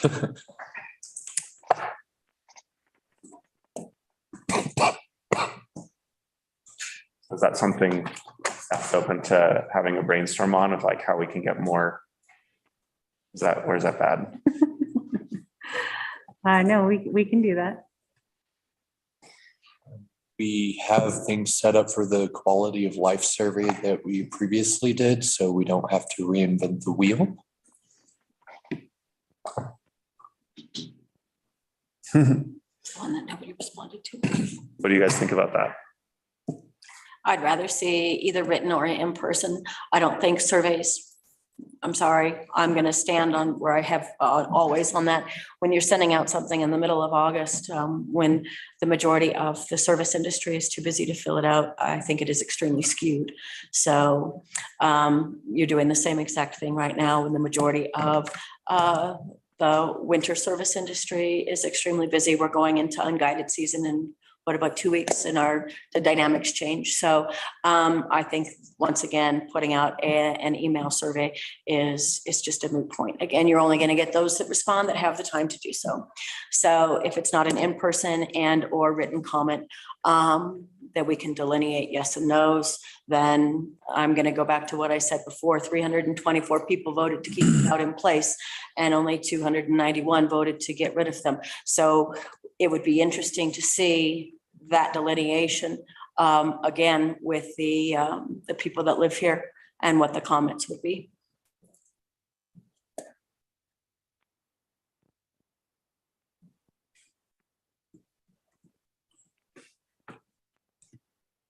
Just to be clear, staff direction is not to draft the ordinance to open the bypass road at this time. And then I'm a little murky after that. Asking for public. Putting in the newspaper, asking for written and or whatever comment, because we're all speculating that we knew the exact intent of the original person who wrote the ordinance, that they actually knew that that section of road was not just a county road as it's stated. We're questioning the intent of the original author, that they knew that that little section of road had two sections, that a county road dipped into municipality. I'd say that's similar but different. I think the issue that I have is that we don't know the intent. I'm saying that we have no idea. So all we can go on is what was on the ballot. If we knew the intent, or if we could assume the intent, then this would be a different discussion. So you're assuming that everybody knew that County Road 110. I'm assuming that I don't know. I'm saying I don't know, so I don't have any basis to make a decision that's outside the scope of what the ballot said. But that's my point. It's called County Road 110. Nobody on this board was sitting here going, oh, guess what? Guess what? Oh my God, it gets closed now because a section of it drops through the municipality. It's called County Road 110. It was never part of what we had considered as town, right? What you're doing is you're assuming that people didn't do that. So you are making an assumption. I'm saying. And you were assuming the other way, that nobody knew it was. I'm not making that assumption at all. So we're saying that we need to ask the community if they knew that the County Road 110 truck bypass was County Road 110, or if it was part of the municipality, and they're willing to have it open or closed. I mean, is that where we're going with this? Because we're putting once again burden back onto staff to try to create something. So what difference does it make if it's an ordinance, or if it's forcing staff to try to get public comment to make sure that people understood the intent of all of this? So that's what I'm just asking. I mean, I think we should just make the decision to follow the direction of the community until we get direction otherwise. Well, then I'd like to make a motion to reinstate the route. I mean, because that's really what got the highest vote count. So let's not go there. Your logic is pretty flawed though, and just. No, it's not. Ballot. It's not. You're making the same assumptions. My point is, if we're saying that we know that everybody intended for that road to be closed, we don't, Exactly. because it's called County Road 110. But we don't need to know that. All we need to know is that the election decided to eliminate OHVs from town. That is the public comment, and that is the result of the election. And so I think the issue is decided. And I think this is actually, at this point, I'd like to kind of go back to Jim's comment that I think we can do this. We know we can do this for a long time. And I think it's taking away from other more valuable work that we have to do. And my preference is to move on and away from this.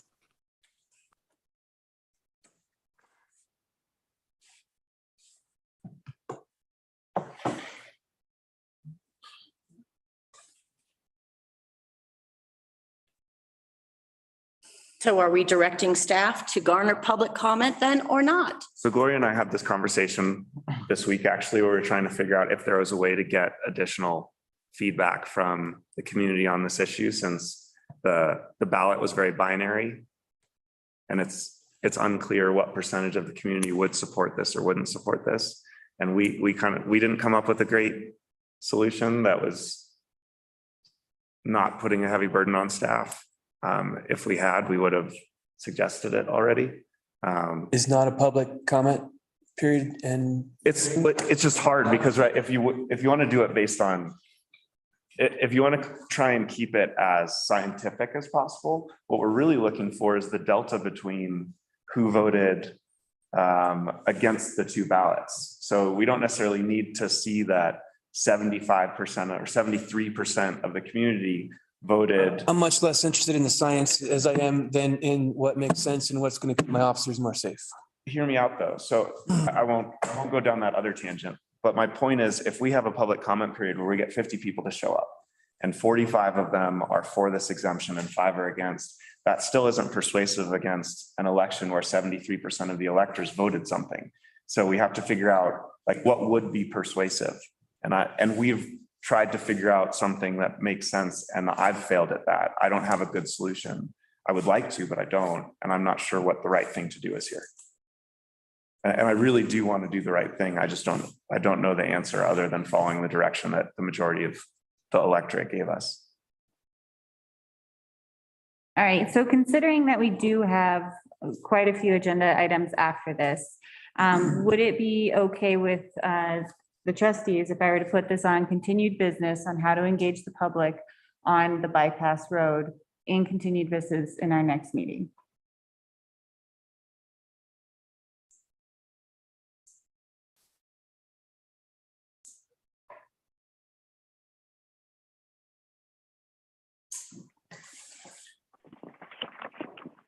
Again, this is kicking the can down the road.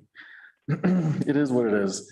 I think the next time, before we spend an hour on a topic, if you've had a discussion about it, we should probably start the discussion with that. So we don't spend an hour going back and forth and. Yeah, it would have been nice to know that this discussion had already happened about how a way to engage because then we wouldn't have wasted all this time. We could have moved on immediately, just saying that the two of you had a discussion about how to re-engage the public in this. I don't think. I also do not want to put the burden on staff. I don't think it's right. We have enough stuff going on here that putting undue pressure on y'all is not right. So we've had this discussion. Anything further than this, let's just go. That's my point. And when it comes up again, because this will come up again, we're going to deal with it then. And maybe the board's different by then. Obviously, the board's going to be different by then, and we'll have a different outcome. Let's keep moving. If not, we're going to sit in second gear all night long. So let's go.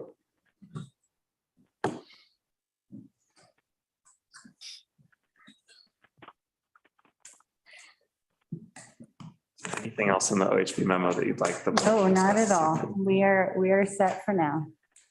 I would add a caveat then if this is the mentality we're approaching the OHV issue, then with no disrespect to Poker Run folks who are waiting behind me to speak, is there any point in having that on the agenda?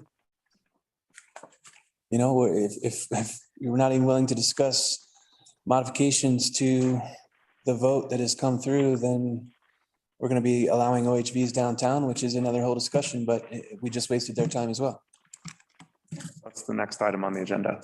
And I did mention maybe putting that ahead of This this. whole process is disheartening, but I agree. Let's just move on. Okay. Thank you all for that discussion. The next item on our agenda is item 4, consideration to approve the special event application for the 3rd annual Silverton Grocery Store Poker Run. I would like to preload this conversation by stating that there is a semantic mistake in the memo regarding the use of staff recommendation. Staff recommendation is meant to say that the applicant has met all, but one of the criteria outlined in the application to hold this event in town and does not have a prior infraction from previous events. So that's just a preload there. Nathan? We do have Charlie, the event organizer here. This is the 3rd annual requested. And this year they're this year they're proposing to have it at the grocery store since the Bent Elbow did sell. And this event has been run for 2 years. Successfully, there have been 0 issues with this event. For it is open to all user groups. And participation has only grown over the years. They are proposing to start at the grocery store. This would be the same weekend as the Hard Rock holidays. So bring more people in town. And it would go out into the backcountry following a new route for poker stations where you pick up your card, you come out and hopefully win prizes like I have past. But I do have also in your packet letters of support from the community members that really enjoy this event. And Charlie is here to answer any questions that you have. And if you, I believe you prepared a statement. Yeah, I just want to read what I have here, if you don't mind. The definition of a special event is a one-time or infrequently occurring event outside the normal programs or activities of the town. It allows customers or guests an opportunity to experience a social or cultural experience outside the normal range of choices beyond everyday experiences. The town regularly allows such variances for events that shut down entire streets or portions of streets, such as bike races, road races, musical concerts, and events, art festivals, skijoring, etc. The town also grants a variance for food trucks to sell at concerts and the farmers market. The town grants variances so that alcohol can be served on town streets for events. The request I'm making is for one weekend in the entire year. My request is that my event receives equal consideration for a variance as do other events that you may personally support more. I can foresee others asking for such a variance for other OHVs. It might be worth it at this point for the board to consider how many OHV events they will allow on a yearly basis and that they would be approved on a first come, first served basis. I've submitted a notice of intent to conduct a special event or civic function within town limits. This event is a nonprofit event meant to provide a fun activity for the town and visitors to the town of Silverton out in the backcountry. However, I would like registration and award ceremony to both take place on the patio at Silverton Grocery. Participants who bring their OHVs on large toy haulers cannot drive their toy haulers to the grocery store to register or participate in an award ceremony. There is no place, first of all, to park these huge vehicles in town. And secondly, it's not a realistic request. The whole point of this event is to bring business to our town. And I'm going to emphasize business because that's what it's all about, bringing business to our town. To be very honest with you, the time and effort that goes into planning an event like this probably isn't worth it if this variance isn't granted. The predominant number of participants are OHVs, and if they are not allowed in town, then it defeats the purpose of supporting local businesses. The OHV community in general has a sour taste in their mouth because of the way the OHV situation was handled last year. Many of these riders have been coming to and supporting the Silverton economy for years. Hopefully, by opening the town up for one weekend this summer, this can help to mend some ill feelings towards Silverton from longtime visitors, in addition to boosting our economy a bit. I'm requesting a 3-day variance to the town's recent change in OHV policy so that participants can drive on Blair and Green Streets using the May 19, 2021 approved OHV route to participate in the 3rd annual grocery poker run. I will put up signage at every intersection on Blair Street and Green Streets noting where OHVs are not allowed. We'll have man stations at both ends of town to make sure that only OHVs participating in the event are allowed to drive into town. Wristbands will be handed out to all participants and a bright fluorescent vinyl sticker to be put on each participant's vehicle so that law enforcement will be able to distinguish between the participants and non-law abiding riders. Anybody who has lost or misplaced a wristband will not be allowed to ride their OHV in town unless they purchase another. Imagine other campers in town with OHV seeing poker run participants being able to drive in town.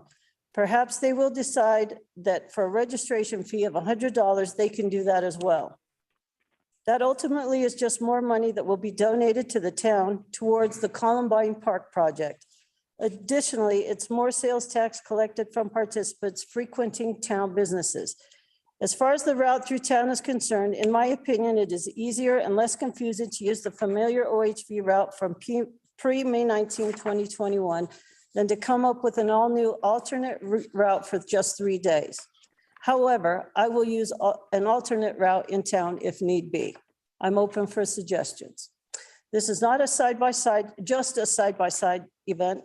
Jeeps, trucks, motorcycles, bikes, and runners can all participate if they want to.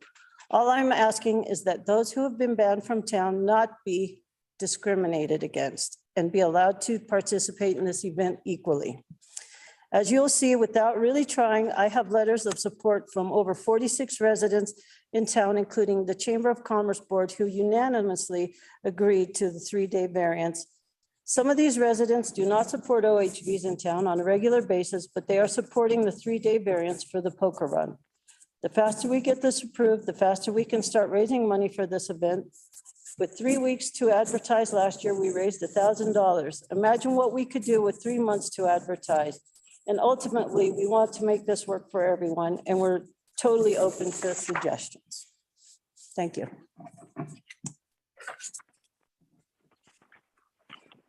Like to clarify that the company that has allowed OHVs to participate in the town of Silverton in the past 5 years. Time that allow OHV and all user groups.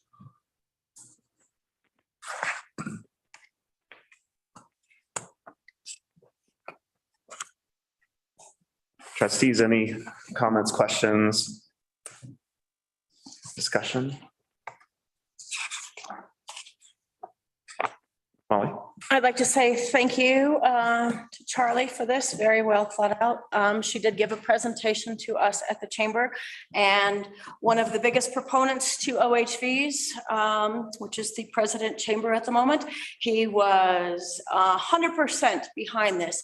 He thought it was very thought out, very well done, and threw his name behind it without any qualms. What exactly did he say? As well as Judy Graham being. That's true. Proponent against OH. And she is the one who is, if I'm not mistaken, wrote the wording of the first ballot initiative. Correct. So, yeah, and she was as well. She actually said it was a good event. So just with that being said, that was what was said at the chamber. So I am in full support. I think discuss the stickers that you were talking about. So we came up with the idea to make these oval stickers that they're like window clings so that they can fit on the front of the windshield of an OHV. So coming up and down the street, they would be visible to anyone, law enforcement, whatever, as well as wristbands. and they would be like a fluorescent pink or orange or whatever in color. So they would stand out. So it'd be removable. Yeah. If the event was over, it would have to. Correct. Does it have a date on it? Does it, I mean, saying that only valid from? Yeah, everything, yeah, absolutely, absolutely. All right, because that wasn't discussed when you sent it to the Correct. chamber. So because you'd only had the wristband idea, Correct. it'd be harder to delineate. Yes, thank you. I'm in full support. I think it's a great idea. It does bring it back in and define, what did you say the definition of special event was? The definition of a special event is a one-time or infrequently occurring event outside the normal programs or activities of the town. It allows customers or guests an opportunity to experience a social or cultural experience outside the normal range of choices beyond everyday experiences. Okay, thank you. Where did that actually come from? I looked it up in the dictionary.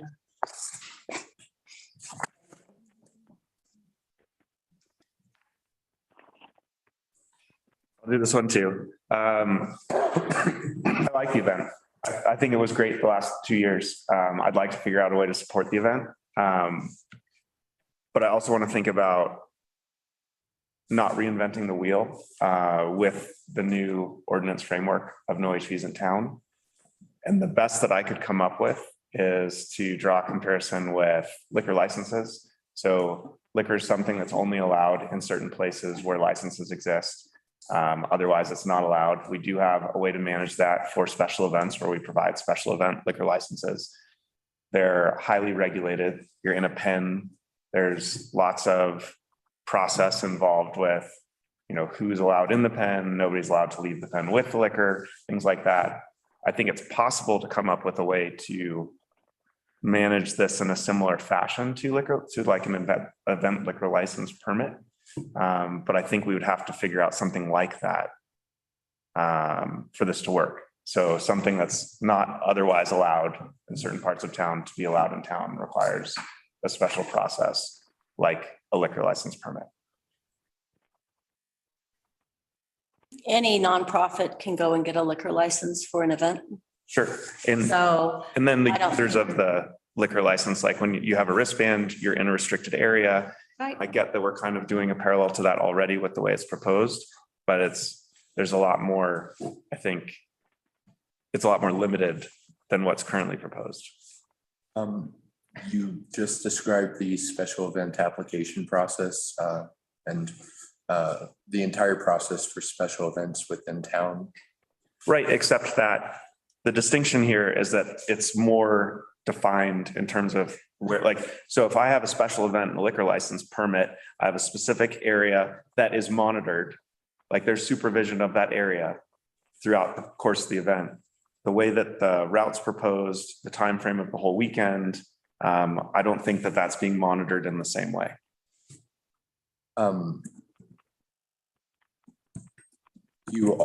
With all special event applications, you are allowed to put conditional approvals on it to allow those events to come up with the additional plan to present to the board as well. For sure. So I was brainstorming on this. I don't think I've come up with something that's feasible yet, but I do want you to know that I'm trying. So like something that I think would be similar is if there were specific like start times with like an escort in town to out of town, and then specific return times that people meet up to be escorted back, because that would provide the similar amount of supervision that people receive with like a liquor license. I can foresee that as well, but at the same time, then you have X amount of OHVs leaving out in the backcountry all at one time. And I feel that that's dangerous as well. I acknowledge that what I was brainstorming so far isn't feasible. Yeah.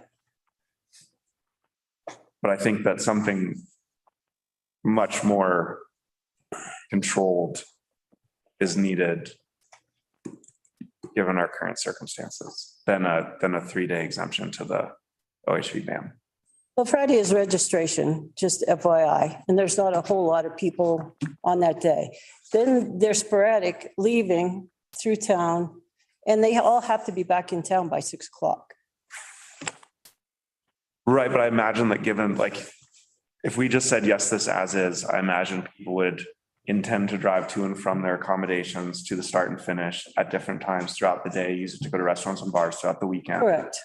And I, That's what I'm asking for, literally. I mean, because that's what it's all about, is supporting businesses. so I guess that would be similar to asking for an open container variance for 3 days in town. And you know, how would the board deal with that?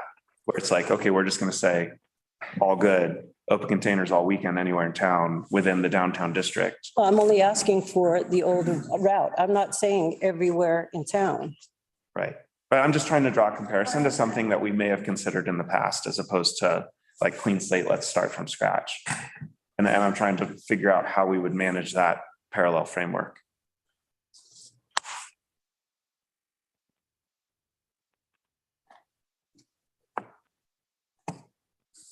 Sally? Hey, Charlie, thanks for coming in. Sorry I can't be there in person. I do think this has been a great event in the past. I know it's been really successful. It's highly organized. It's grown over the years, and it's we know you guys, and there's a high level of trust and the product that you're delivering. And I know that everyone who's organizing it has good intentions and is really trying to contribute to the community. And this is such a tricky situation because the event was so successful and we had OHVs were allowed on the route, and now OHVs have been elected out of town, but the event was great. So we want to see the event continue. And, I agree with Shane, like I'm trying to wrap my head around like how to create a structure where the event continues despite the fact that the thing that it sort of relies on is no longer allowed in town anymore. And I think, working with you guys, the town has done that. We have a history. I'm a little concerned about like when you started talking about, how many per year and, other future events with coordinators that we haven't worked with and events that really are quite unknown to us.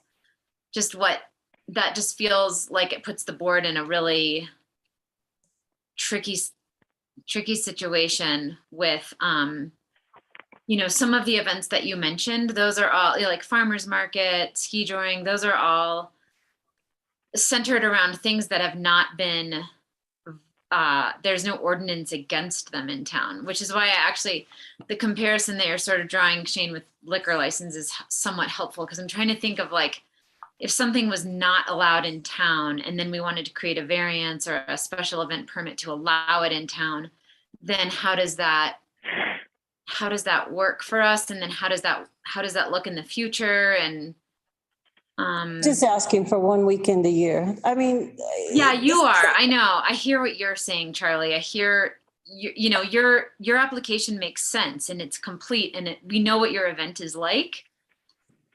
I'm sorry, I apologize. I'm taking this conversation sort of beyond what you're presenting and sort of thinking about it more broadly. Like if we suddenly had, 5 more special event permits come in for events that we haven't hosted before and we don't know what to anticipate or who's organizing or how it works, and we're dealing with something that's been clearly voted out of town. I'm not sure how that decision process looks for us as a board.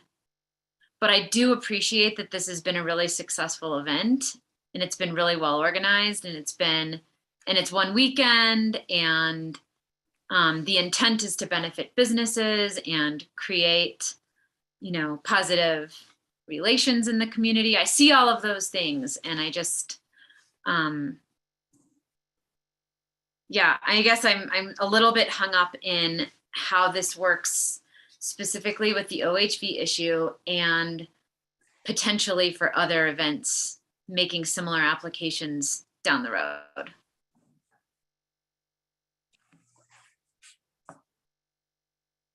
Molly. Well, wouldn't that be up for the board to decide? If it's somebody that's not from this community and they wanted to do the same thing as what Charlie is presenting, and we say we only allow once a year and it's Charlie's event? I mean, that's, comparing it to that, we have the ability, that is our job as this board, is to create these decisions. And it's for staff to implement. Nathan already created a wonderful packet that we had all looked at that came through on how events came to be. I don't know, what do we want to call that?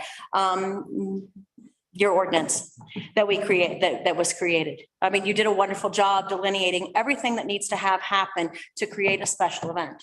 So if you're following within the guidelines of a special event, so it is no different than saying, okay, at Hard Rockers, we allow open container on that weekend. Because the Friends of the Fire Department set up and sell liquor over there, and they are a 501c3. So would it make a difference if she became a 501c3, that everybody would view this differently? I think the difference is supervised Oh. pen versus route all over town unsupervised. It's not route all over town if you. look. Significantly It's over town. delineated. So, Unsupervised. you know, is it just the fact that it's OHVs? Is that why everybody, if this was any other event, you would say yes? If it was running, we would all be saying yes. It's entirely because it's OHVs. It's because that's a. Yeah, that's because So- running hasn't been, there's no ordinance voting running out of town, or there's no ordinance voting horses out of town. I think that's what, that is what's troubling for me. We had this election. I know I keep kind of coming back to it, but we did have the election, and we haven't had a summer where we haven't had a summer to sort of live out the results of that election. And I guess I have to suffer because we haven't lived it out. I've we been haven't doing this honored the already. results of the election. I mean, throw out a potential solution, because like everyone else, I think the event is great, and I'm trying to figure out the way we can best work around this. And I think, you get a lot of running events that are open to all different skill levels and different distances, and they often start either in different places or different times. Why couldn't we have like OHV registration and starting point at Cunningham Gulch if we already have a station set up there? It defeats my purpose of everybody being able to support businesses in town. Otherwise, I could think of everything and I have a couple other alternatives for the county. That defeats what I'm trying to do here. I'm trying to bring business to town. That's what this is about to me. But don't the people who come to participate still likely spend money in town, or you don't think they will? Well, I really feel very strongly with what's going on right now. They're not going to. I mean, they're going to go set up camp out in the county and say, to heck with you guys. I mean, that's how I feel.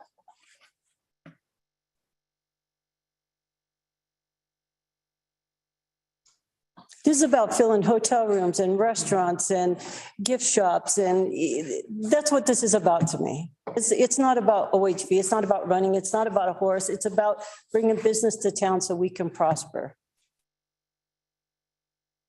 Would like to clarify, through discussions with Charlie over the years about this event, she puts in her own money for getting these events together. They did donate how much to McClure? We did $1,000 on this last one, but we had 3 weeks to prepare for it because we didn't get approval till the last minute.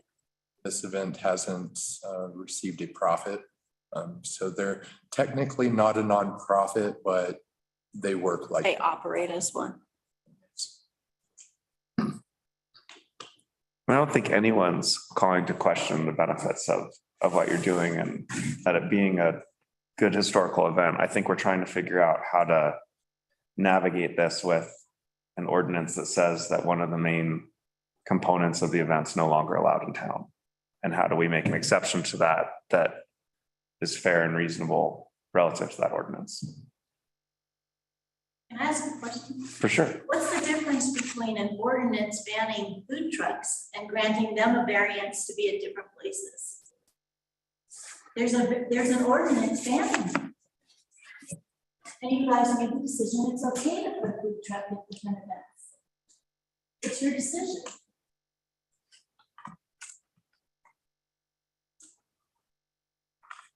I'd like to start out with a cheap laugh. Because I know a long time ago, historically, we banned escorts in the town of Silverton. That's just straight out of the question. That can't happen. No escorts in the town of Silverton. Told you, cheap laugh. Cheap laugh. Really cheap. Cheapest you get. Essentially what this is, and I think this is what's causing pause with everybody, is this is a holiday for OHVs. This is a 3-day holiday for OHVs. Once again, opening up the pre-existing route that was voted out. Correct. I read in the packet the recommendation that there wasn't a recommendation from the sheriff's office. No, there was Correct? not. And I respect his decision. I do. Happy to share. Yeah, I'd love to hear them. Because no one wants to hear my bad jokes. No one does. Our dad, I guess you can get away with it. That is true. It actually raised what I think is a really great idea. I mean, for the previous issue, how about we, from May through October, when you drive your OHV on County Road 110 up to the closure, you pick up your special event wristband and drive over to a 2 and give your wristband back and then carry on. Beautiful. So outside of that bad joke, I love the people behind this event. It's been a really well-run event. I have no issues with the event whatsoever. I'm not going to adamantly oppose it. I do have issues with it that I want to make you aware of and have you guys make your decision. And I think that to speak to the pros to this event, that the thing we can liken it to is fireworks. I mean, fireworks are prohibited in town, but we certainly give special events the ability to appropriately deal with fireworks. Now, whether this can be appropriately dealt with, I have my concerns. I mean, we've kicked around all kinds of issues in the past on the OHV issue as a whole, as far as stickers and flags and all that kind of smack. And you talked about posting 2 people at 2 locations. Don't even bother. It's going to be a free-for-all. It's going to be hard for us to enforce. And if you want to open town up to OHVs for that weekend, again, I'm not going to be adamant of opposing it. Not that that matters anyway, it appears. What I will say is that in opposition to this, there are other businesses who've been affected by this too. We've had people who, much more affected in that they've invested their livelihood in a business operating in town and have rented OHVs. And now they're not allowed to operate. So we're not being personal here and picking on this event. Something to consider. The precedent that Miss Barney, I still call you from school, offers is a concern of mine too, is that if we open doors for folks to have OHV events, we had OHV events in the county this year that were 2,000 strong with bands that run until 5 o'clock in the morning and, people tearing up the hillsides. And so it just does open a door for potential precedent we have to deal with in the long run. But my number one concern would be the confusion this creates. And a big part of why we've had such OHV issues in the past is that someone drives into town and they see an OHV driving down the street and they go, great, I can have OHVs here. And they come back next week with their OHV and they pull off the trailer and they drive around. So that's what we're going to see with this, is we're going to see people coming into town or people who aren't completely up on what's been happening with town politics and whatnot, seeing OHVs all over, and they're going to either pull theirs out and drive around, or they're going to come back next week and drive it around. And that just creates a lot of issues for us. So again, I'm not here to adamantly oppose this event. I think it's been wonderful, and it's not going to kill me if we have a free for all that weekend, but I do think it creates a lot of issues that I'm concerned about. Well, I think in answer to that as well is if we have time to put the word out there, if we get an approval early, we have time to get that information out to our people. And that word's going to be heard by a lot of OHVers as woohoo, free for all in Silverton on these 3 days. And so if each of them give you $100 and that's going toward the school, that's all great. That's why I'm, kind of leaning toward not being so adamant about really jumping up and down about this, but it has issues and, Agreed. There's pros and cons to everything. I agree. I mean, is there a version of this like the Iron Horse or any of our other races where there's cones, a lane designated for the entrance and the thing just during the departure, and then everything's closed again until the return? And then you have, in a lot of these races, they've got little GPS trackers where you actually know every participant's location. I understand. I understand what you're getting at, though. You don't have the town open which seems to be the bigger concern, and it's a regulated out and then a regulated back. But it defeats my purpose of supporting businesses.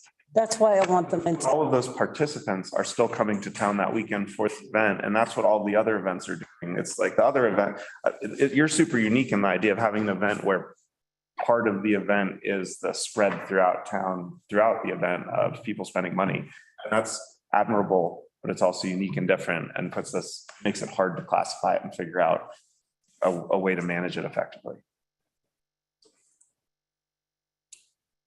That's hands up, but do you want to say anything else before? I'm good. Sorry, I ran out of water, so my voice is about to go away. We had previously spoken with Clay about this issue in regards to special events, the ordinance banning OHVs. And previously we had discussed that the board has every right to make a decision to temporarily suspend, conditionally approve, and go through any events with the fine-tooth comb to make those approvals. But because we don't have the ordinance codified yet, it is really a free-for-all.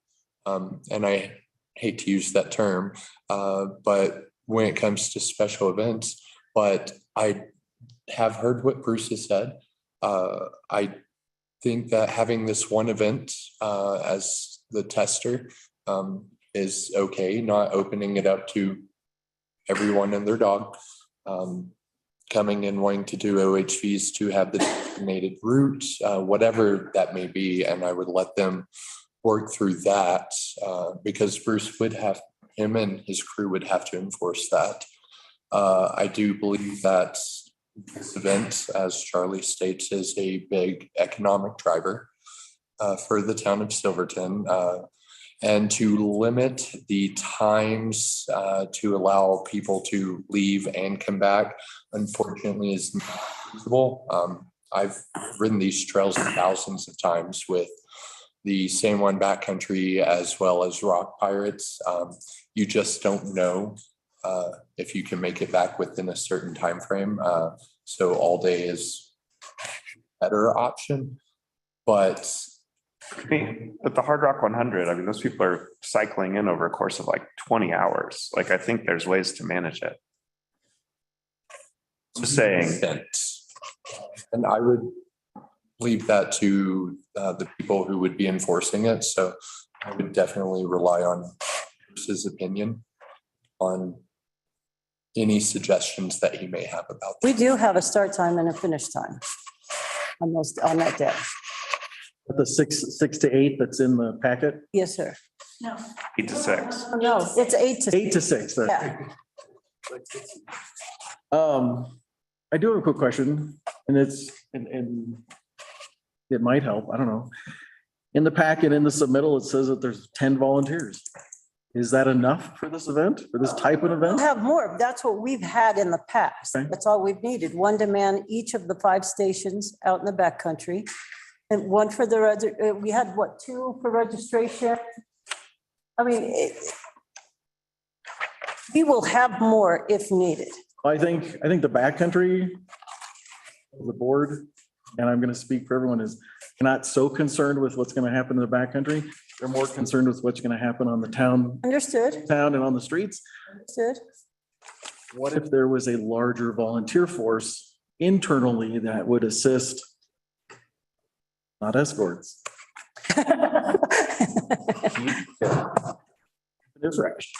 That could assist with people staying on course and keeping them off out of areas they don't belong. One thing that often gets forgotten is Fourth Amendment. You know, we could have all the volunteers you want, but they can't stop vehicles. So it's a really dangerous situation. It's not a lawful situation. It's just not a thing. No can do. So what if you opened up the registration online and you created an online form where people could pay and do it online? And for this very first year, you cap it at X amount of people. That's create enough of a no route, no ordinance, whatever we were calling this, no OHVs allowed, where you have something that's already predetermined. So once you get to maybe, I don't know, like 150 participants, then that registration online is closed and then everybody has to meet and then go out. Would that help anything by creating a pre-registration? So that way you knew who was coming and you knew how many vehicles would be involved, and then and capping it. So that way you actually have an easier controllable group at that point in time. So we don't necessarily have, 2,000 people show up and wanting bands all night, because I do agree with what Bruce said there about, it's easy for something to get out of control. Agreed. I don't disagree with that. Molly, the last 2 years we've capped it because of COVID. Okay, because of COVID. So what was the cap at? 100. Okay, so then maybe you open it up to 50 more. But what about having that pre-registration online where people have already paid and that kind of thing? It's just a suggestion. So that way everybody in this group. The only reason I don't have that online is I'm so ignorant to computers that that's the only reason. Okay, but that is something that it would be a doable thing. Tyler? Yeah, I just, instead of talking about mitigation and how to do it better, I would like to bring it back to the fact that we had a vote on OHVs in town, and they were roundly voted out, not a vote on no OHVs except for. And the other big worry I would have about this would be then and you've gone over it a little bit, but then is it going to be unfair when the next nonprofit or committee comes up and says, well, you allow this event to happen, you have to allow ours to happen because we filled out all the same paperwork. And that's a little bit of a worry, but I think the biggest thing for me is that the community voted OHVs out of town every day of the summer, not just some days. And so I know the event was very successful. It was very well organized and very well run. But if we're honoring the voters' decision, I'm not sure that having them in town for one weekend is doing that. Then I have to throw it back and say, I never got a chance to vote whether I wanted horses to start in front of my house or not. I never got that chance to vote. I don't follow. Scheduling weekend, the start line is in front of her and Bruce's house. It limits access to their pets being able to go outside as well as parking.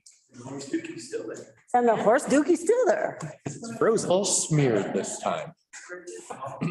I didn't mean that anyway, because I totally promote any event that we can have in town to bring business to our business people. I fully support that. I just threw that out there as a comparison. So any event that we have, to me, is something great. Now, when it comes to the special event process and moving forward, I would absolutely recommend asking Clay what the options are currently, because this is a issue and I would rely on his knowledge of what moving forward would look like. Thank you. Jess, do you have any input before we start talking about a motion relating to this event application?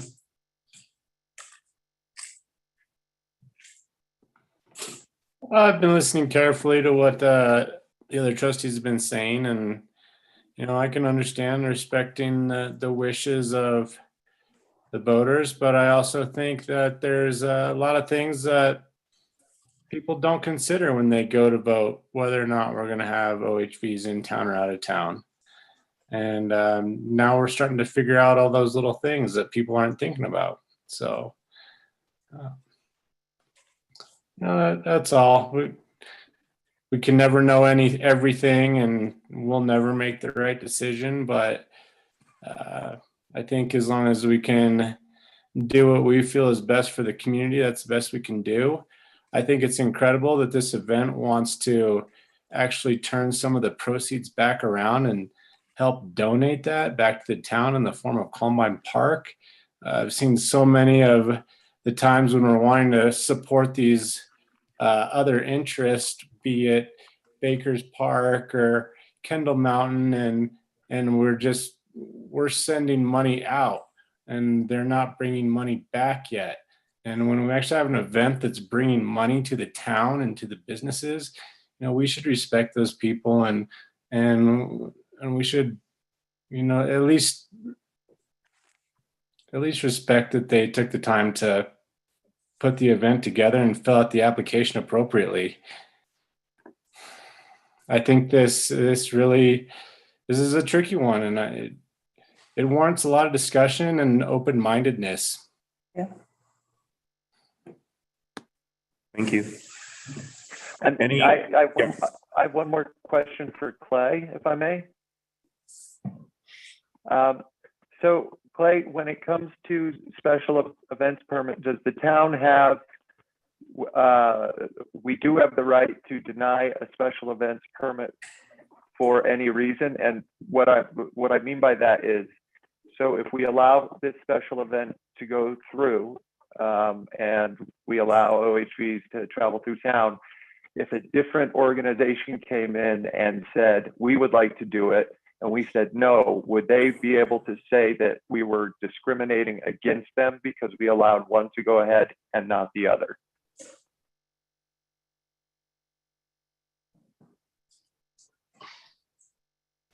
No, it's completely discretionary on a case-by-case basis. So that's not like a selective enforcement type scenario, or discrimination doesn't come into play unless it's a protected class, and this is not a protected class. And so I think that the board has complete discretion, event by event, and that you would not be setting precedent, so to speak, if you decided to go that route.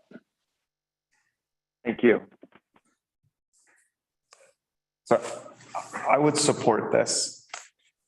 It sounds like one of your purposes is to open the town to OHVs for the weekend. For a weekend. That I don't support. I do support the event, and I would support this if the purpose was to do the community aspect of the event and the scavenger hunt and the start finish gathering.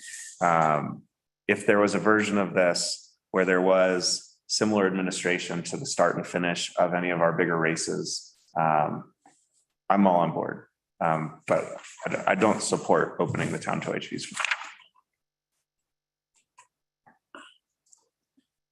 I don't know how that would work. Simply because the vehicles have to get from wherever From the grocery store. from wherever they slept for the night to the actual starting line. Right, so there's this OHV trailer parking area, perhaps, everybody loads and unloads there, Okay. drives to the start finish. You've got or you do it in waves and series of groups of 10 every 30 minutes. I don't know. They go just down Green Street during that 2-hour period. Then they come back to Green Street to the loading and unloading zone. But you don't have people driving around town, parking, going to restaurants and bars, using their OHVs. We respect the decision that was made by everybody else, and we treat it truly like a special event, just like every other special event. That's what I would support. I'm not speaking for the board. I'm just speaking for myself to let you know where the kind of lines drawn for me. Just a clarification. So someone could register for the event, park at the OHV staging area, drive out to Green Street to the grocery store for the start, then drive out on Green Street within a set time frame, and then I'd be fine with that. That would be the route that you would.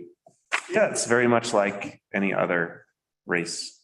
And that feels more supervised, like a pen at a special event liquor license situation. Pro and con. Pro, that is a great compromise. It does allow for people to go through town, start into the backcountry, and good parking. The con would be the businesses on Blair Except I wouldn't be supportive of parking on Green Street on the, like, it's an access to engage in the scavenger hunt. It's not intended to open the town to OHVs, which I get is different than what Charlie's purpose is. But I think that would be less adverse to, I feel like, the rule we have in town and more like a special event. You submitted a course map, correct? I did. So we should vote on the course map that was submitted. Agreed. Okay, would someone like to make any more discussion? I would just throw out there, I think the sporadic nature of the event is the crux, because I do want to see it happen. I just want to see it be successful, and that's the crux point for me, is figuring out what that compromise is.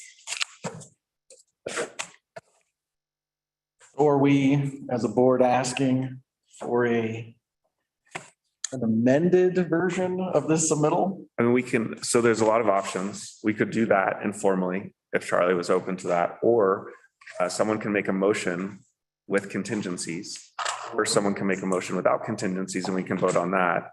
But we have a variety of options in terms of what we could do right now, but any trustee can take that action.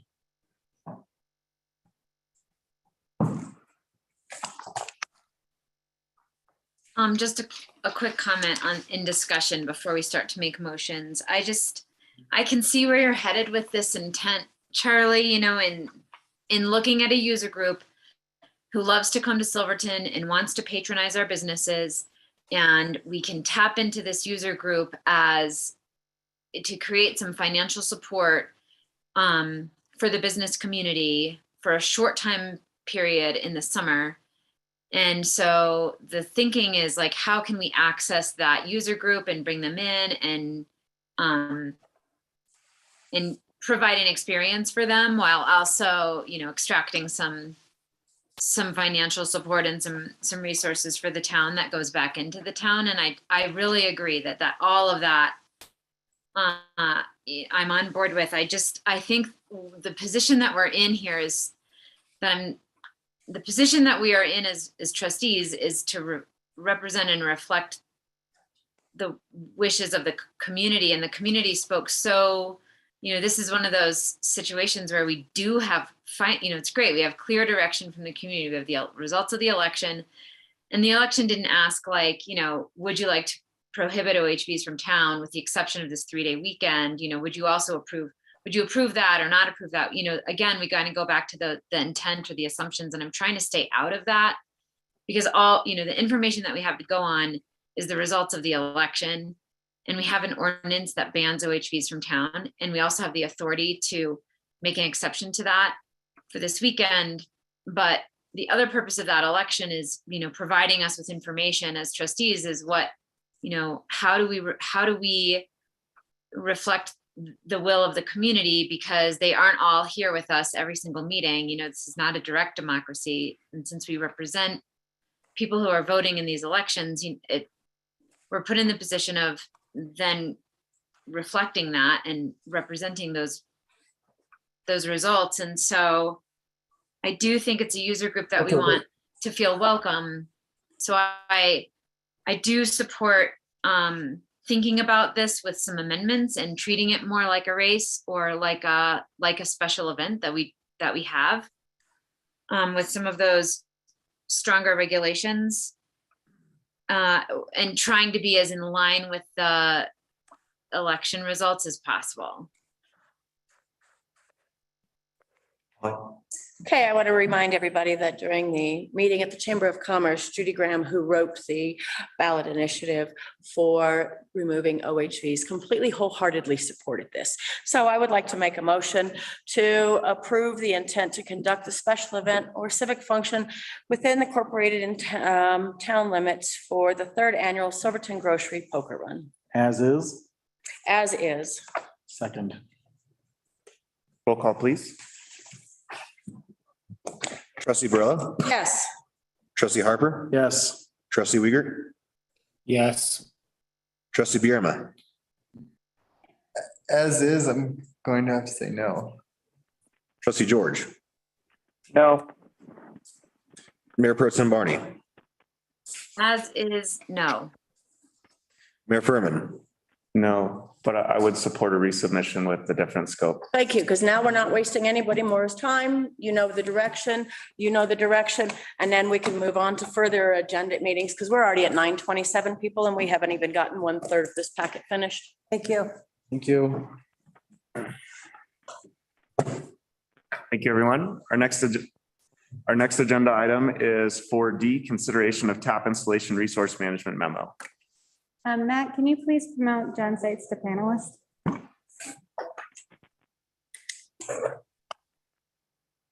acknowledge these conversations are long, this meeting's long, but I also think these are difficult issues. Are they? And they're worth the conversation. We've just beaten a dead horse over the same exact issue twice for a little over 2.5 hours. So we don't have the pulse of the community, because obviously she did these letters of support, not just the chamber, but the rest of them were pretty tremendous.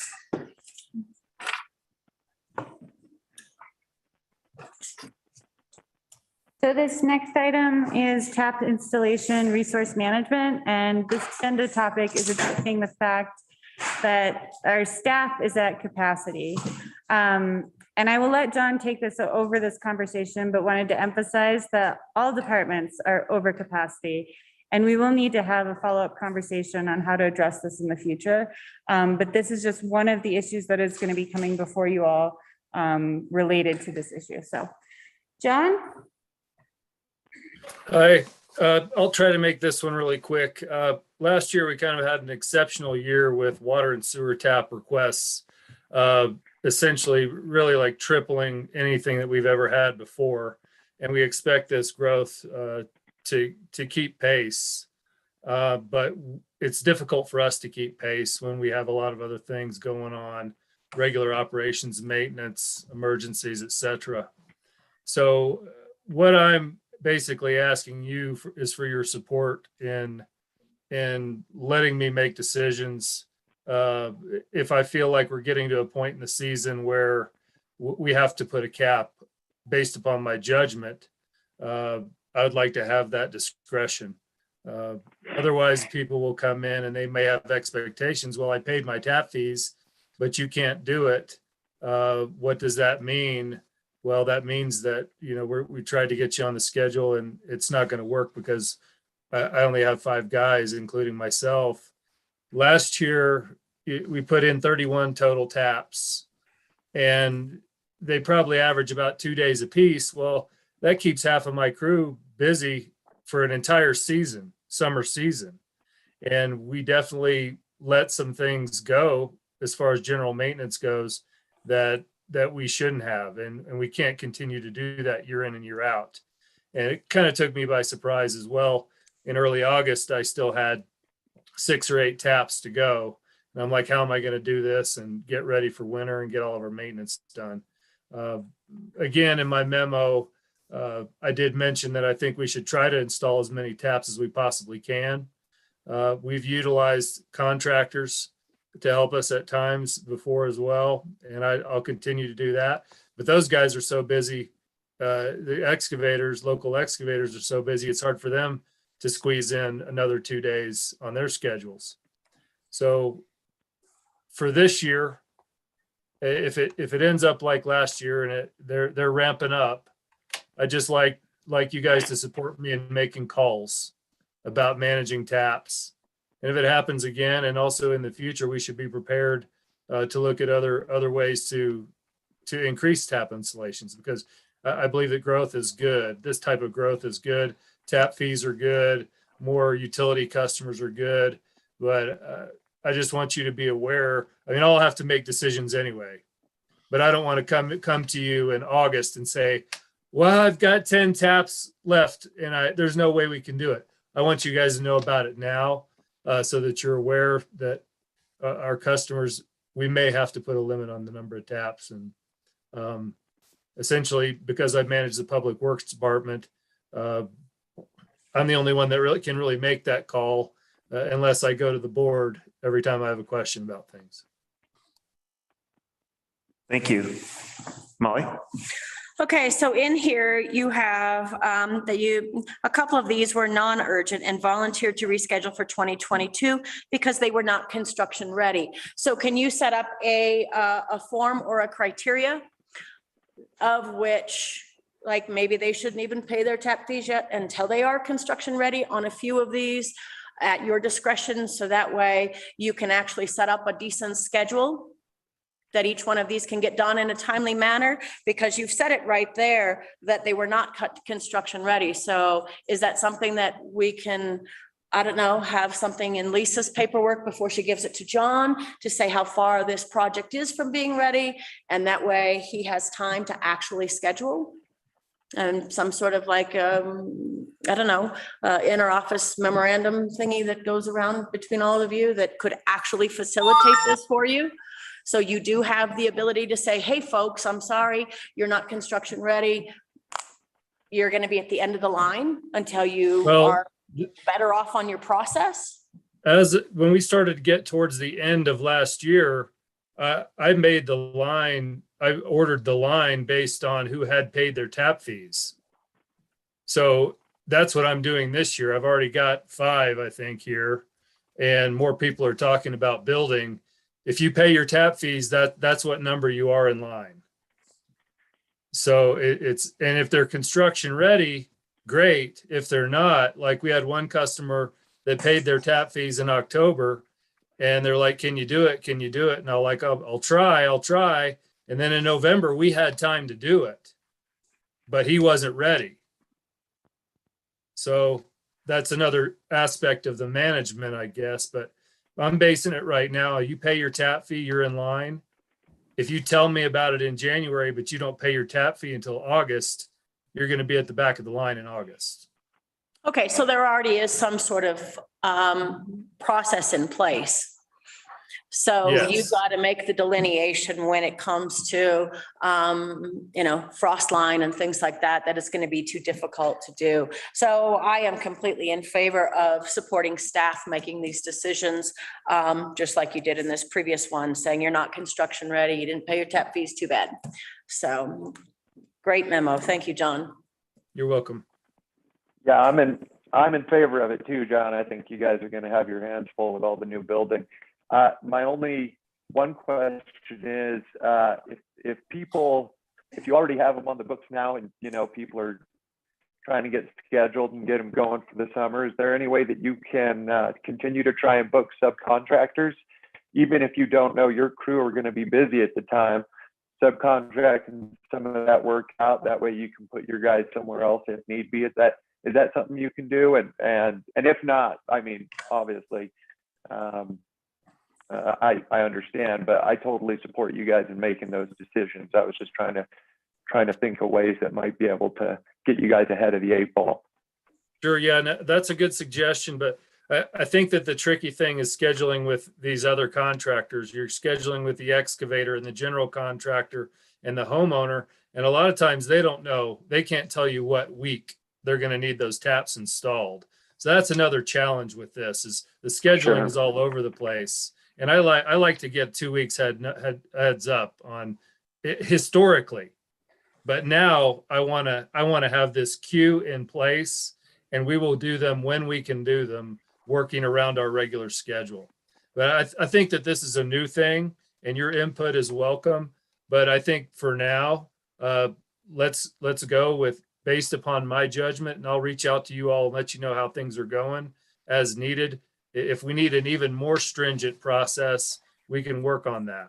But I plan on using contractors, and hopefully we get a bunch of taps in this year anyway, because they're good for the community. I think the growth is good. Absolutely. Yeah. Well, I support you making the decisions, and it's your call. So I'm 100% behind that memo as well. I have a comment, then Sally, then Molly.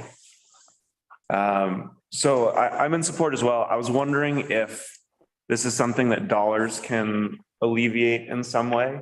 It's if you knew well enough in advance and received tap fees way in advance, or even increased tap fees in certain circumstances, could you plan to have greater numbers of staff that are funded by those additional tap fees? Or is this something that dollars don't solve for? Now, dollars absolutely solve problems like this, but the tap fees and the plant investment fees are set aside the tap fees are set aside for the labor and fuel and material needed to install the taps. So you could raise the tap fees for that. Our tap fees are already pretty healthy, but the way that dollars will solve this problem is by hiring additional staff and maybe another backhoe. That stuff starts to get really expensive. As you know, we've got another public works employee coming on this year, hopefully soon. We may need another one next year, but we definitely need to try to keep up with the growth. If we have anything like we had last year, then I'll be looking to hire another employee next year again. But to answer your question, yes, that's how the dollars help. They hire people, they buy equipment, they expand our capacity. So the idea that I had that if dollars do help is, if you were to pay your tap fees between, say, end of season, so November and March, you could pay an escalated fee to guarantee that your tap is installed before the end of that calendar year. And if you received enough of those in advance with people who are willing to pay double or some significant amount of tap fees to guarantee it that year, you could have until September to plan for that additional staffing and perhaps have 5 or 8 additional people that are just staffed for all of September to be doing those installs. So seasonal staff. Totally. I think that's a good suggestion, but I think that we should think about implementing that type of idea in 2023 and go with what we've got right now. I'm confident that we can get a lot done, and just keep those thoughts in mind, and we'll have another discussion on it as we get into budget season. Great, thank you. So Sally and then Molly. Yeah, well, Shane, you took my question was just how do we know when it's time to add additional staff or potentially seasonal staff? So John covered that one. I wanted to express support for the content of the memo and looking at Lisa's staff report. It doesn't really seem like the issue's going away. My off the top of my head concern about your suggestion, Shane, I like conceptually, I think it's the right idea, but I want us to just be really cautious about offering escalated prices to put people in the front of line, because I think that would be a disadvantage to local people trying to build. And it would favor, a wealthier, potentially like more second home owner clientele. Great call. Molly? Okay, I would completely agree with the last statement that you just made there, Sally, because that would create an unfair advantage to people with more wealth and more money. I want to know what you foresee, John, as an issue with if we move ahead as the town of Silverton with the housing authority that we're going to be doing to create these subdivisions for low income and workforce housing for the town of Silverton. Where would since we own it, right? What are we doing for ourselves? Where would that put us in line? If we want to break ground as our lofty goal to break ground on these low income housing, workforce housing for this community, where would that put the town in line as far as getting our project underway? I think that's more of a point than a question. I think that's something that you all should think about and think about how you would prioritize that with other things, and how much capacity is it going to take to put them in? Are we talking about 20 taps over 2 years? Are we talking about 40? Are we talking about 5? So I think that we need more detail to answer that question directly. But I think you would want to weigh that with what other customers want to do and how that growth and that housing are going to go together. Obviously, we know housing is really critical right now, so that could be a big priority. One thing that might be good in a situation like that is scheduling may not be as much of a problem. We can dig a big hole, and then we can just go down there and put in taps when we have time. We don't have a contractor or a homeowner waiting for something to get done so they can get their house finished and move in. Okay, as long as that is recognized, because that was the lofty goal of this board, was to break ground this year. So I'm hoping that it can come to fruition, and it would be a big burden on Public Works on top of what they have to do for the community. Thank you. Welcome. I'd like to make a motion. Do we need a motion for this, or are we just directing staff to do so? This one can be staff direction. Great. Does I guess let's do it then the inverse. Does anyone object to Director Seitz' request? Awesome. You have full support of the board. Great. Thank you. Thank you, Thanks, John. March on, sir. All right, thank you, John. All right, next item on our agenda is 4E, discussion and staff direction on cemetery fence removal and process. I'm asking for a lot of staff direction. Obviously, I'm feeling a little lost, but I'll find my way, you guys. I have explained this to the trustees and the county commissioners during last week's joint meeting. The town budgeted for the removal of the cemetery fence in the 2022 budget after receiving feedback that the fence was dilapidated and needed to come down.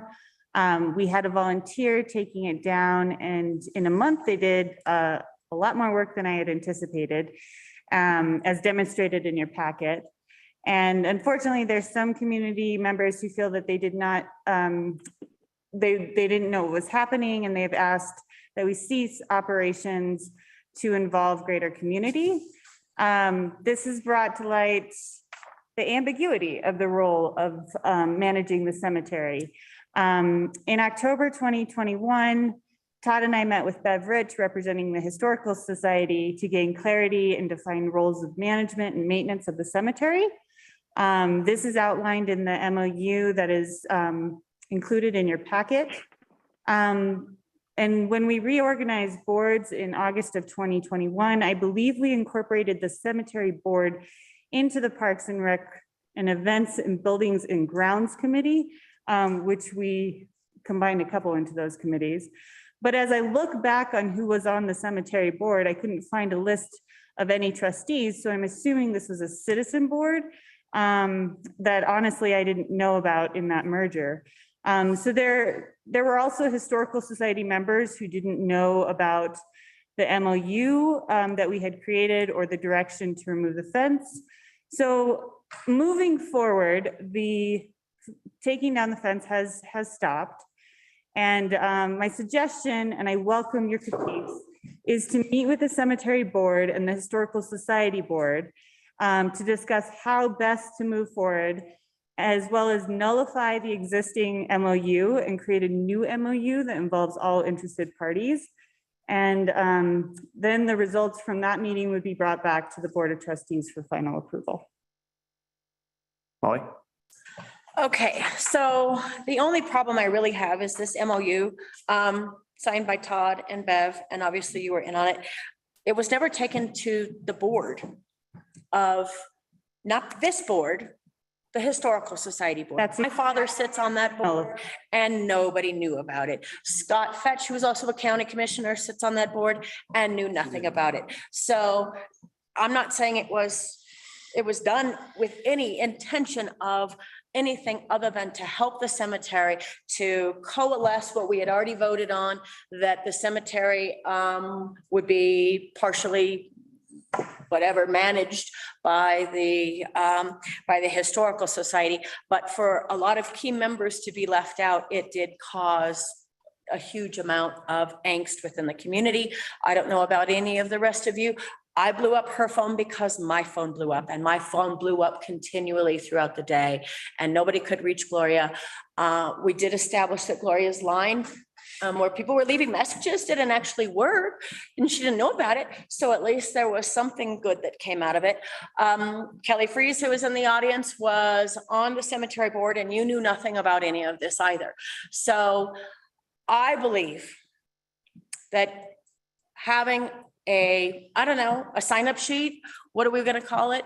Send your intentions in to Matt or to the historical society that you want to sit on the newly created, better cemetery board would be highly advantageous for this group of trustees to say yes to, because unless you have loved ones buried there, is your grandma buried there? No, my grandma's cremated, so you still. Okay, but technically, if they wanted to, she would have put it there. Where I know a lot of this community who does have loved ones buried there, and it really upset them to beyond recognition. I mean, we're lucky it calmed down within the day that it did. So I don't know how many this board should contain. If we need to make a resolution on this going forward, that it's a partnership between all of these groups and they actually do have to meet and they have to be informed, I would recommend that we do so. I think all of that is great topic for discussion for the request that you made, which I support, that the stakeholders get together, discuss, decide, and then come back to us. I think that's great. Any objections or other comments from our virtual attendees? Sally?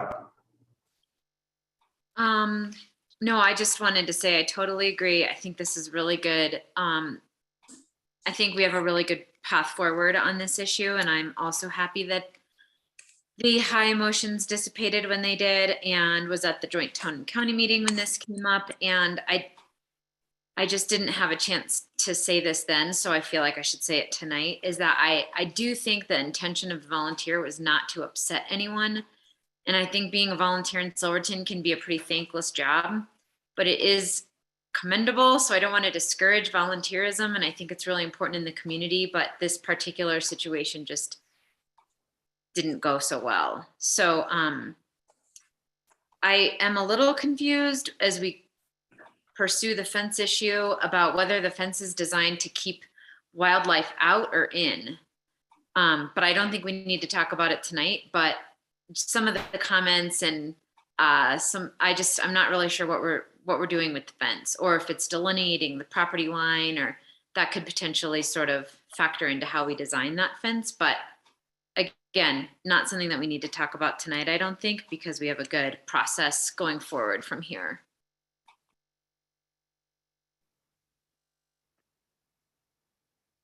Thank you. So does anybody object to Gloria's request in terms of supporting that direction? I don't think so. Awesome. You have the board support. And we will be nullifying that existing MOU and creating a new one with the stakeholders there. Awesome. Thank you. All right. So moving on to item 5, approval of consent agenda items.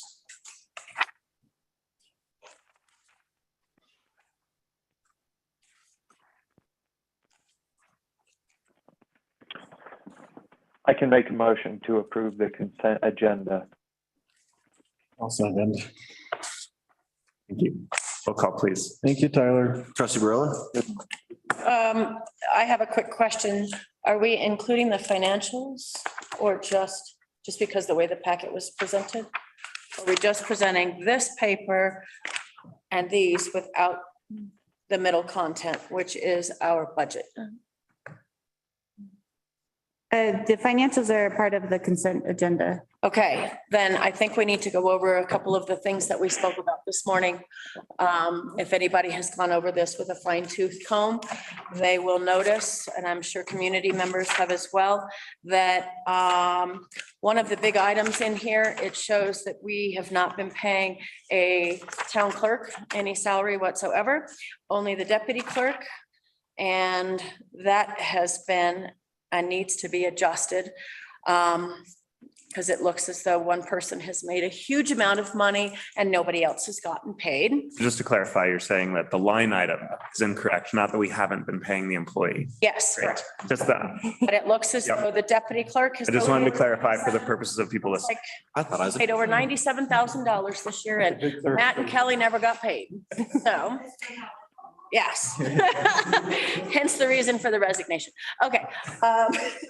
And then what was the other one that we found that was glaring? It was page 9, which was Department 41-948, which was 2 designations of brand new GL codes in this that say the 17th Street modular.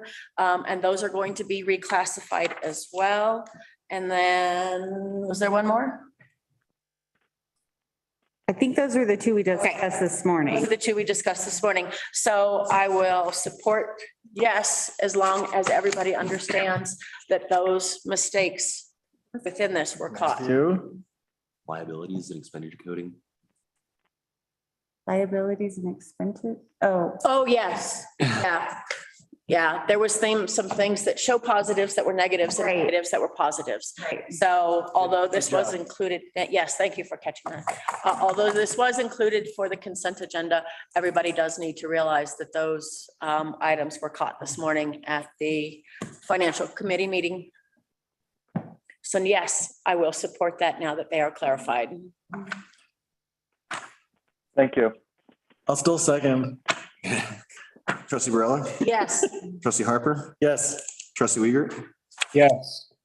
trustee Bierma, Yes. trustee George, Yes. Mayor Pro Tem Barney, Yes. Mayor Furman, Yes. unanimously passed. All right. Thank you. Staff reports. Would you mind putting Todd Bove up?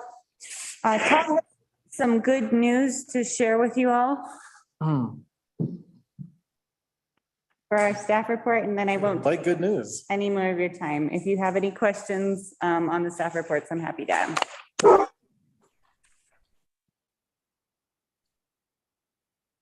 Todd, do you have some good news for us?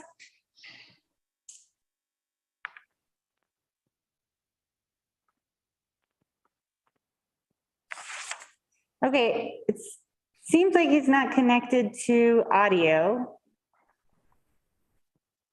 or visual, but the good news is Kendall will be open this weekend.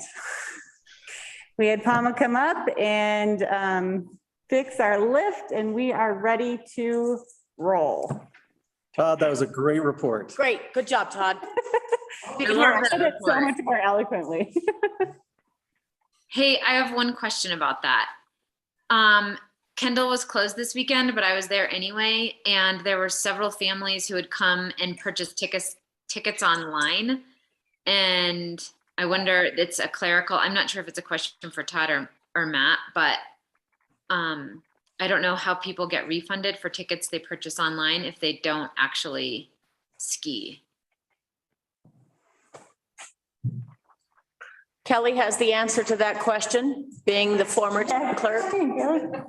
I go through and I look and see who had gotten paid for rentals online, who has paid for tickets online, and then I refund them through the computer through Fair Harbor. So then Matt would just have to do this, Matt or Melina would have to do the same thing? It's a protocol already set up? It's already done, and I sent them an email saying why we refunded them due to mechanical issues. The lift is down for the weekend, and give them back. their So do refund. they don't need to reach out to you at all? You just look through that report and go ahead and do that automatically? Here's Todd. And Fair Oh, Harbor, yeah. our point of sale system for Ski Kendall, kind of like keeps some deposits on it before distributing it out. So when there's refunds, it just goes out of that account before it even gets to anything I touch. So there's no adjustments on our accounting side for their refunds. Okay, thanks. Thanks, Todd. It's good to see you. Great report, Todd.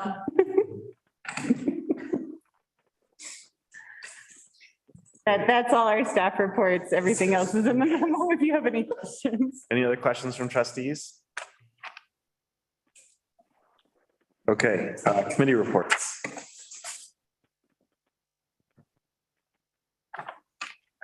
Well, we did have a finance committee meeting this morning. Good.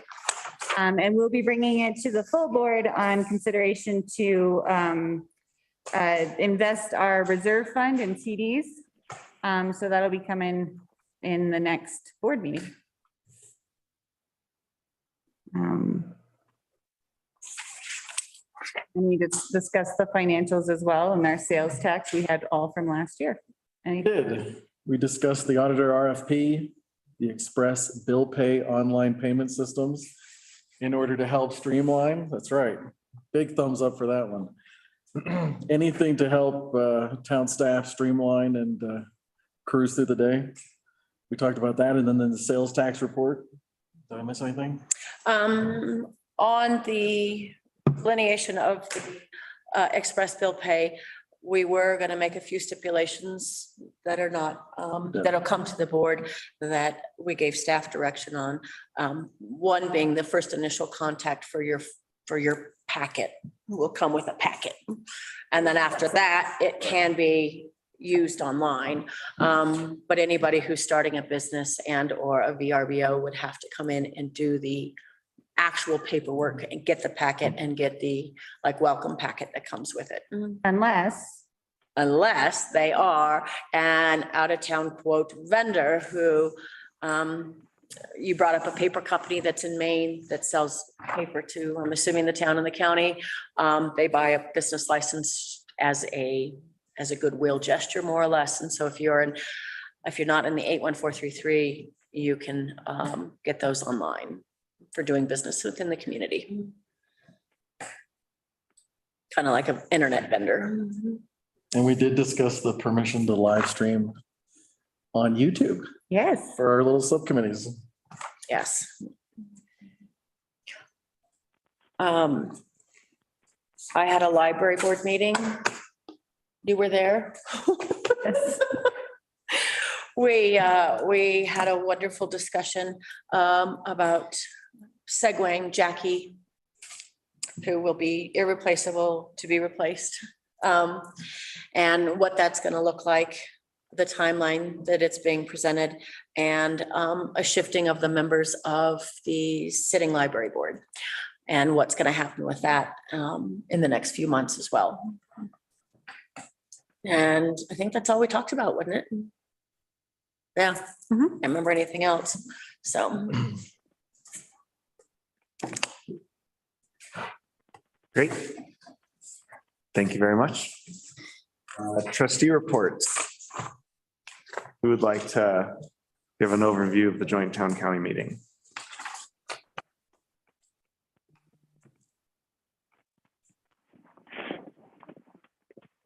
You want to go, T? Yeah. Let me get my notes here. We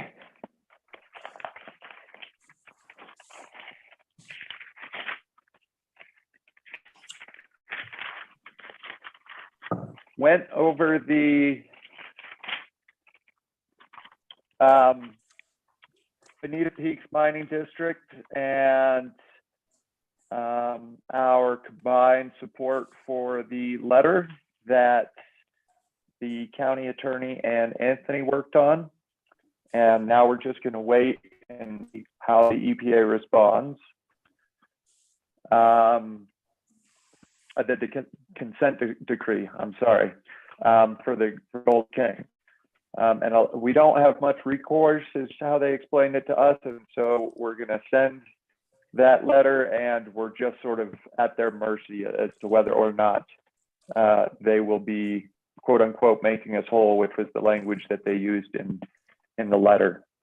We also got an update from the power company, San Miguel. They're going to have road closures finished hopefully by Memorial Day.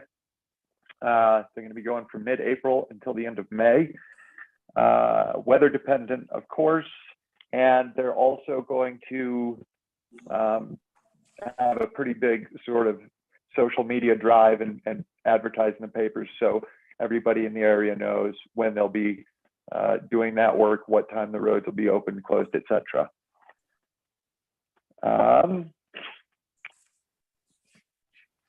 We spoke about Anvil Mountain for a little while, and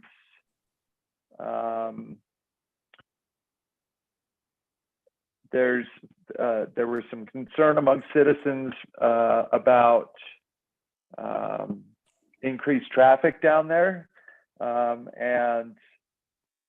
So I was wondering if maybe if we get a company to do a traffic study around the school and our issues that we had there, maybe we could include some of that, the traffic issues that they're worried about down in Anvil as part of that.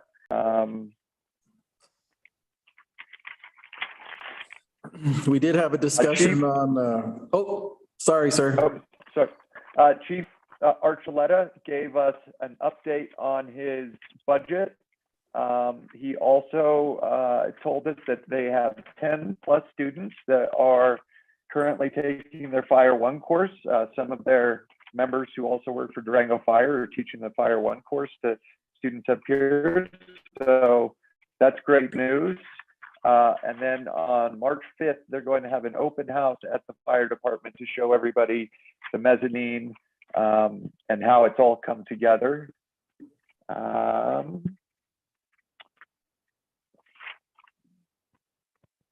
Oh, and then we had the gentleman from Outstanding Waters come and explain. Nope, don't talk about that. Don't tell anybody. Shh. We're really worried that information will start spreading like wildfire, so. Well, didn't you hear? That's what I said. I said, once my favorite fishing spots got gold medal thing, all of a sudden they were crowded. So I was hoping that we wouldn't get these. Anyway, 4 of our creeks in the county have what they call perfect water. So there's that. And then we talked a lot about what we just covered with the cemetery fencing and how we should go over that. And there were a bunch of folks that in the meeting that were concerned about how the deconstruction of the fence was gone about. And then they also said that the fence had been constructed to keep animals out. So to keep herds of elk and other things from trampling on their loved ones who were buried up there. And there were several people that would like to be a part of any sort of board or task force that's going to handle that. And we also talked about OHVs, but they said that that was up to us, and I think we've spoken about that enough this evening.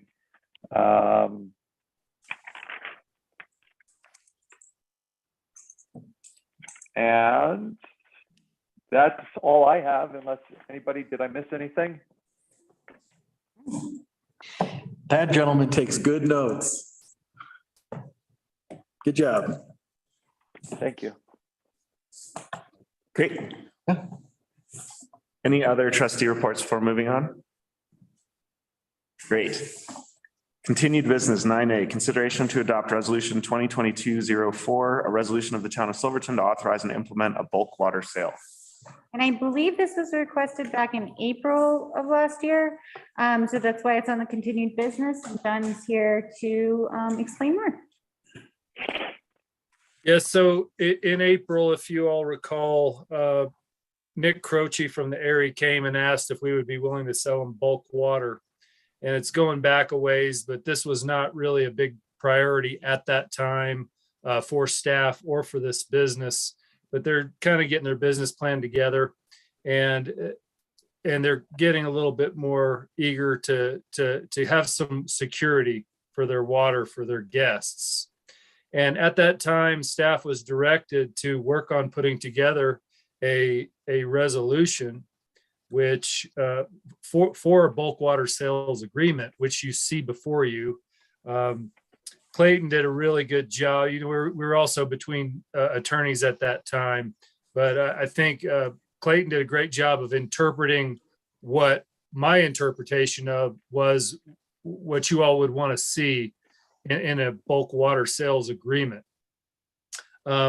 There's some paper here, a few pages. I hope you had a chance to look at it. But I think that this is just another form of revenue for our water fund. I don't really see any downsides to this. And the way that the agreement is constructed and the resolution, this is renewable annually. So if this isn't working out for us, then we can change it or get rid of it, essentially. But I think that this does do a service to a business in the county, which essentially we're going to see some overflow from that business as well, I assume.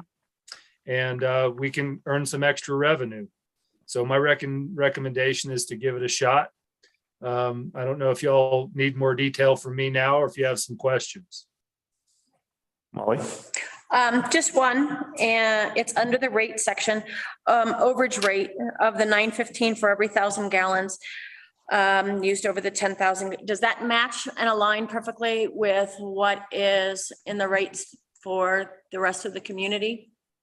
That's correct. Thank you. And this, yeah, and this is a sliding scale. So if the rates go up in town, the rates go up for them the same way. You know, if we do adjust rates, and that's here in the contract as well.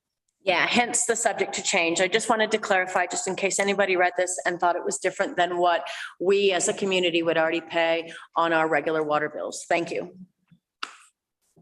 And then I like to see the you have the early termination of principal, and that means with a 30-day notice we can back out of this contract. Is that correct?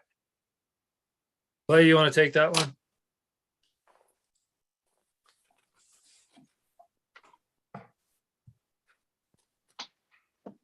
Yeah, you're talking about our early termination clause, paragraph 4? Yes, sir. Trustee George. Yeah, so one of the things I like to do is give the board as much power as possible. And that this is one of those things because you just never know what's going to happen.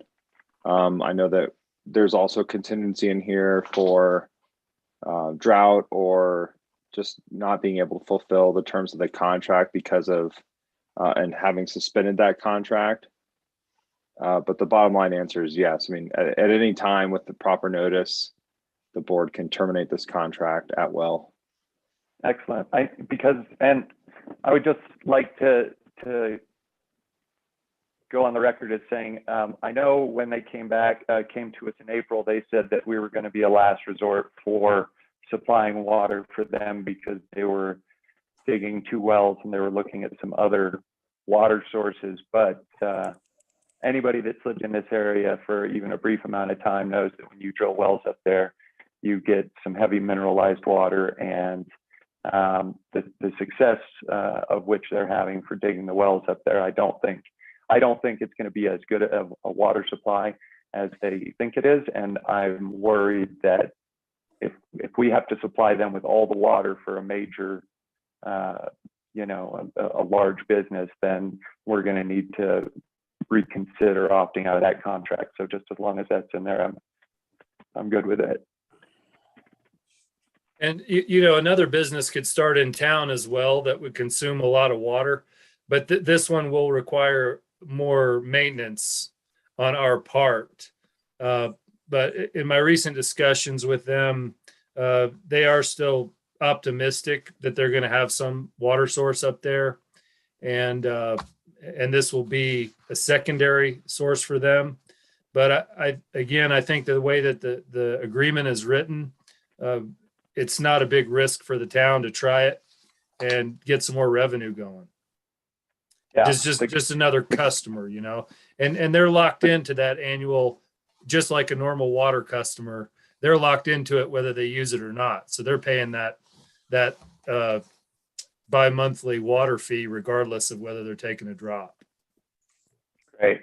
Yeah, and like I said, the only thing I wanted to make sure of is if all of a sudden they're using huge amounts of our water, then we can back out of the contract.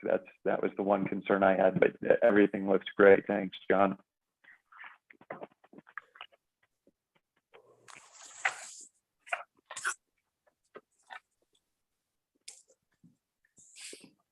So a motion would be, we are asking for a motion to adopt the first reading of this resolution if it pleases the board.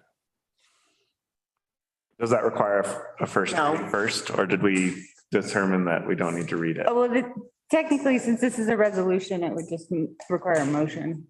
Cool. Great. I can make a motion.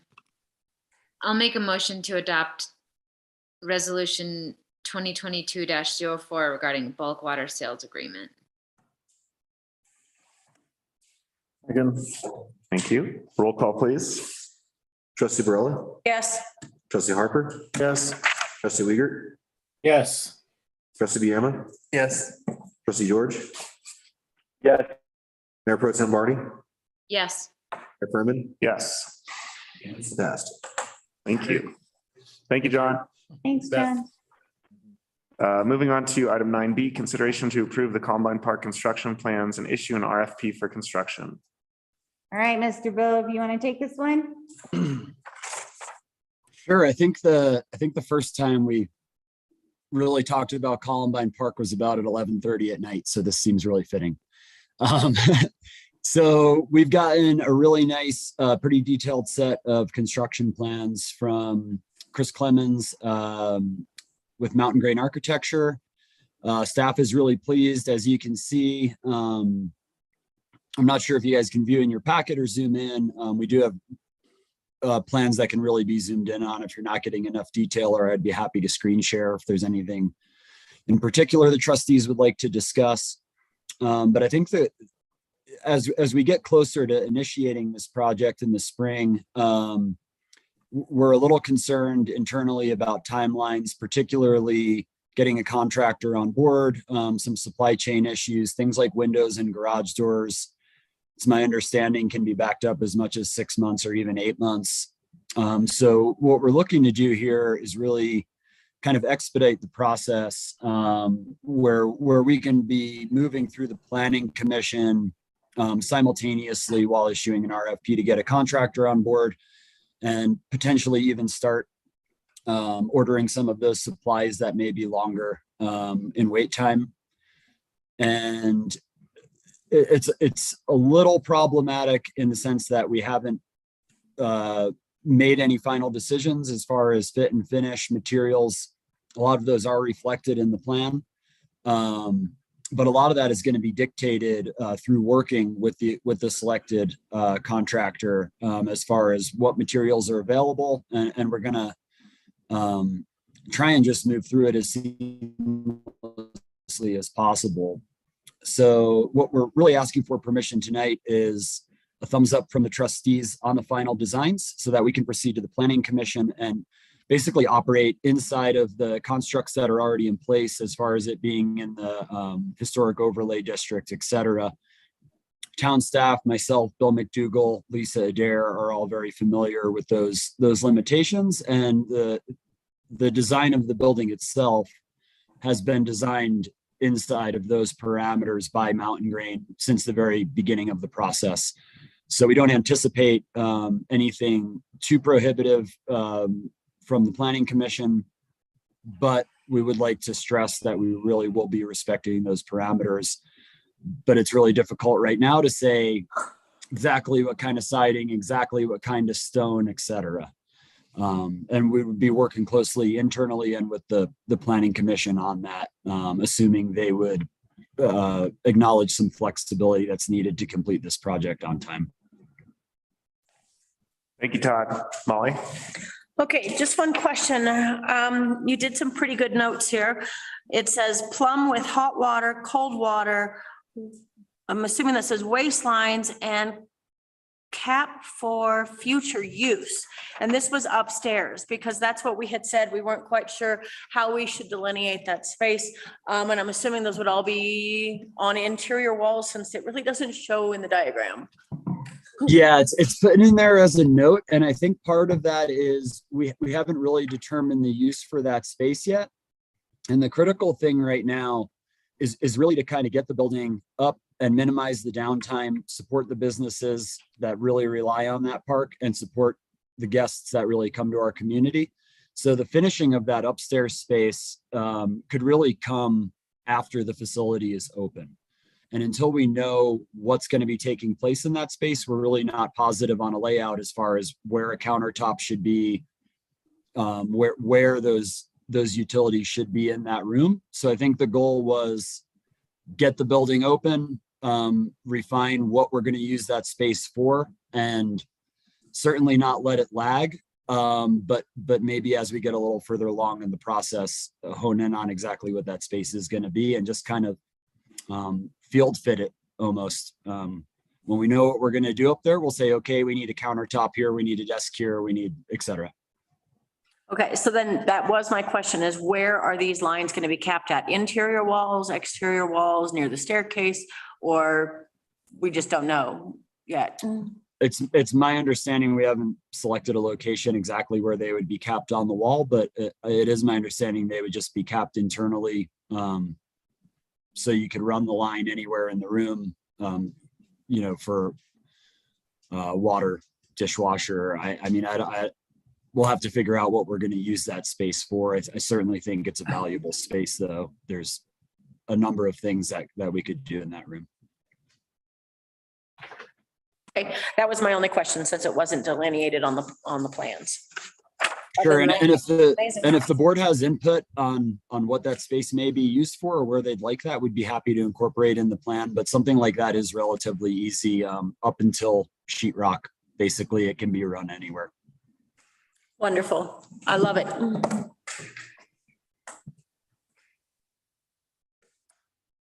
This looks awesome. Great work. Thank you. Please go ahead with whatever you're going to say. I didn't mean to interrupt.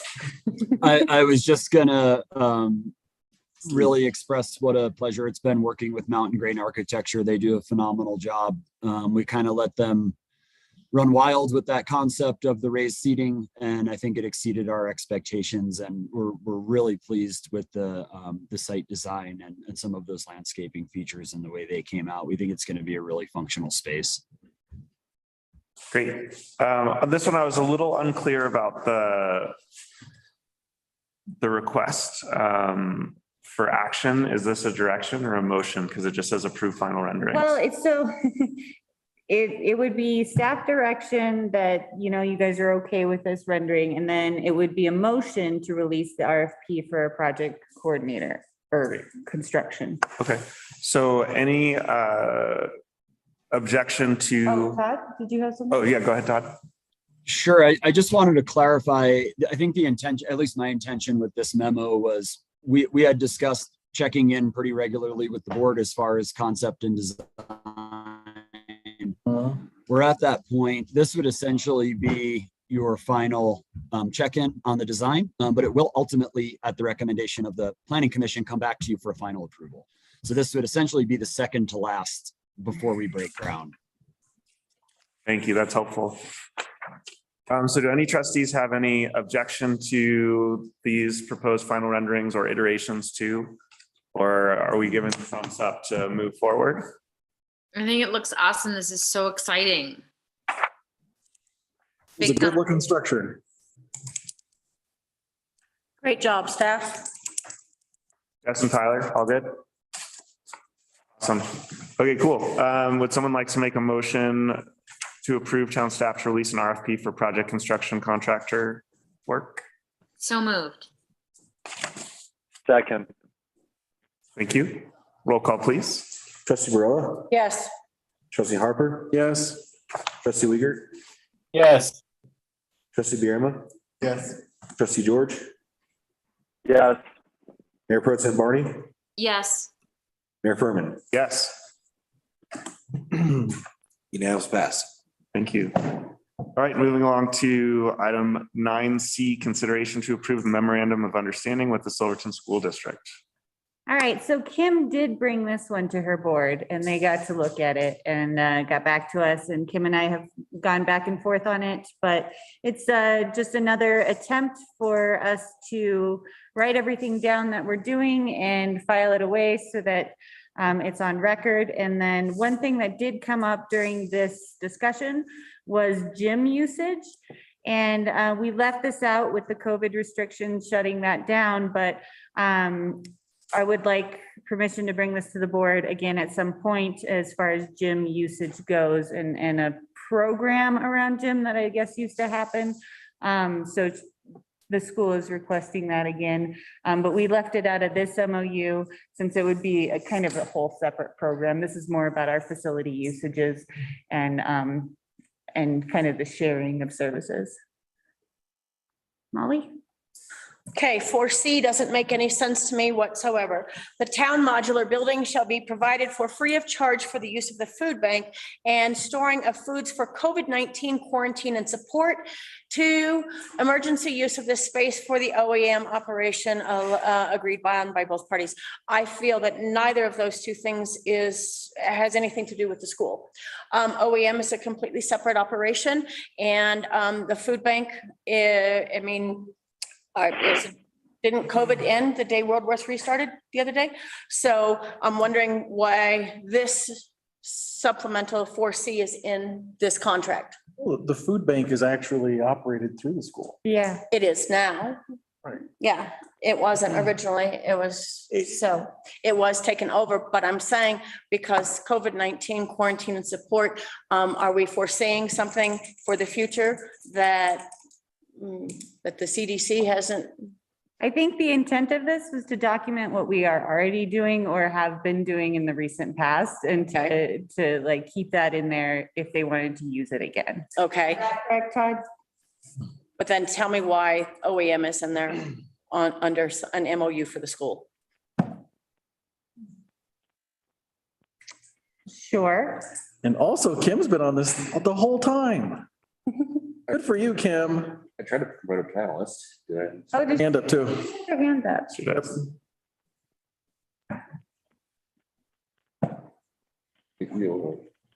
Kim, you're now promoted to panelist. If you'd like to weigh in. And you're currently muted. Sorry about that. Thank you. First of all, thank you all for considering this MOU. And the reason the modular is tied to it is just because of basically the clutter that comes with the different hats that we all wear with our different organizations.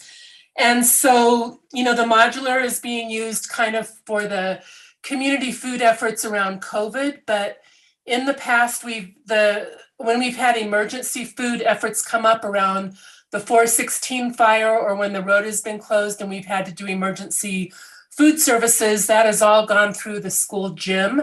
And with the school kind of organizing that in conjunction with OEM. And so the thought is now that we've been using that modular for these emergency and kind of supportive food efforts and community support efforts through COVID, that for the next little bit, that space would, with your blessing, be designated to kind of continue in that dual role of OEM focus, but kind of being managed by the school and supported by the town through the use of the modular. So we're saying that the gymnasium is no longer qualified for Red Cross to set up. I guess that would need further clarification than for the school gym. I have no aversion to keeping this in there for the use of an emergency space, but Red Cross has set up 416 fire. We were all there that night, trying to make sure that when the truck got there, that the beds could go out where they're supposed to go, because the gym was the largest space that we had. So I guess if we're going to do that, then we should put a caveat under the school gymnasium as well, that for other disasters in OEM, both spaces will be used. And yeah, thank you, Molly, for raising that. To clarify, the school is still used as the Red Cross space. This is specific to the food efforts, which running through the school for such an extended period of time for community efforts over these past few years, it's just taken up a lot of space, and we needed an additional space to house that, which is how the modular came into that. But the gym continues to be a Red Cross space and community emergency space. Okay, well, I would just like that delineated under 4C, maybe 2, in whatever wording that you'd like, to make sure that this is understood, that they both work in tandem for community disasters.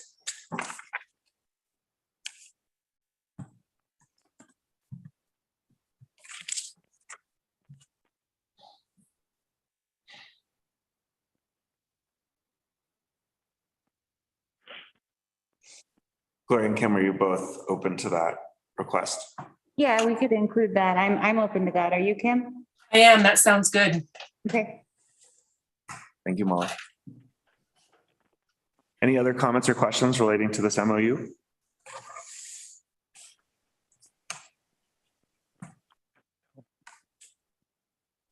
Would someone on the board like to make a motion?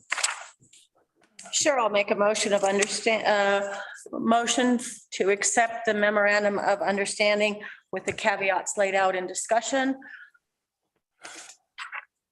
Doesn't have a number. It's just a memorandum of understanding entered into, well, wait, effective date says January 19th. 2022. So this is predated.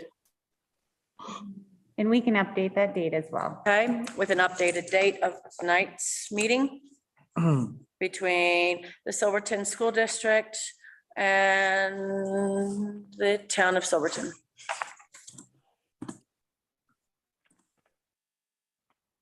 I can second. Thank you. Please. Trustee Barilla, Yes. trustee Harper, Yes. trustee Wiegert, Yes. trustee Bierma, Yes. trustee George, Yes. Pro Tem Barney, Yes. Mayor for a minute. Yes. Unanimously, yes. Thank you, Kim. Thank you, Kim. Thanks Thank for you, staying guys. on. You guys rock.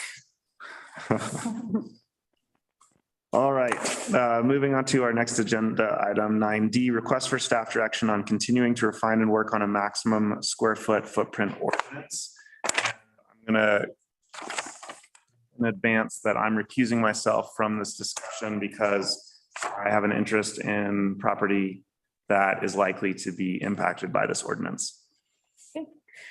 So I just wanted to say that I did not get formal trustee direction to start working on a maximum square foot ordinance outside of the ordinance and personnel committee. Lisa has been working on a draft that has been presented to the P&O committee and on the 31st of January and was tabled at the planning commission meeting on the 15th of February. In talking to my advisors, they suggested I come back to the full board for direction to continue work on the maximum square foot ordinance. So I will make the recommendation that we continue to work and refine the maximum square foot and the square foot footprint ordinance.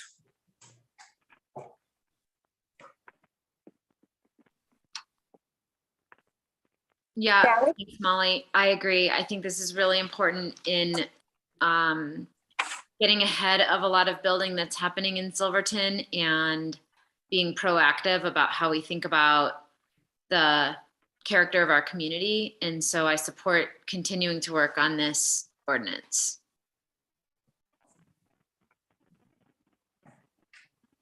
Do I have anyone that is opposed to the ordinance? Jess? Not opposed, but I thought I'd offer a comment from the planning commission based on our discussion at the last meeting. One of the major issues that members of the planning commission felt with limiting the maximums was we're really kind of closing the door on these potential fourplex units and apartment buildings and the sorts of that. You know, if we're going to put a minimum, especially in the R2, a maximum square footage in the R2, you know, we need to be considering the possibilities of building fourplex townhouses and apartment buildings and, you know, what that's going to look like. So really would encourage the committee as they go back to talk about this to keep that in mind. You know, we're not just talking about single family residents here. If we're going to make these max square foot maximums in the R2, you know, multifamily zoning, really need to consider the impact that's going to have on larger apartment buildings. Thank you, Jess. Molly? So during the committee meeting, to your points, Jess, these were discussed, especially in the R1A, but we were told it was an urgent and necessity that if we just delineated it now, made it an ordinance, we could redo the ordinance and work out the fine detail for each one of the individual building sections, because there are some things coming down the line that need our immediate attention. Hence the need for this to go forward as quickly as possible. Nobody is saying in committee, especially, that we wanted to stop and halt any of these potential projects in the R2 district, but it was in order to make sure that Lisa and Clark had a clear direction of which they could go by ordinance. So we're not chasing our tail once again on projects that don't fit within the community. So that was the need and the urgency.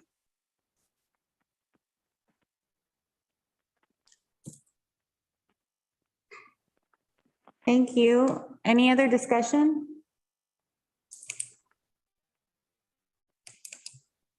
Thank you for this. I appreciate, and I do appreciate you all being patient as I learn this giant job that I've stepped into. And thank you for your patience. I really appreciate that as we move forward. All right. Shane?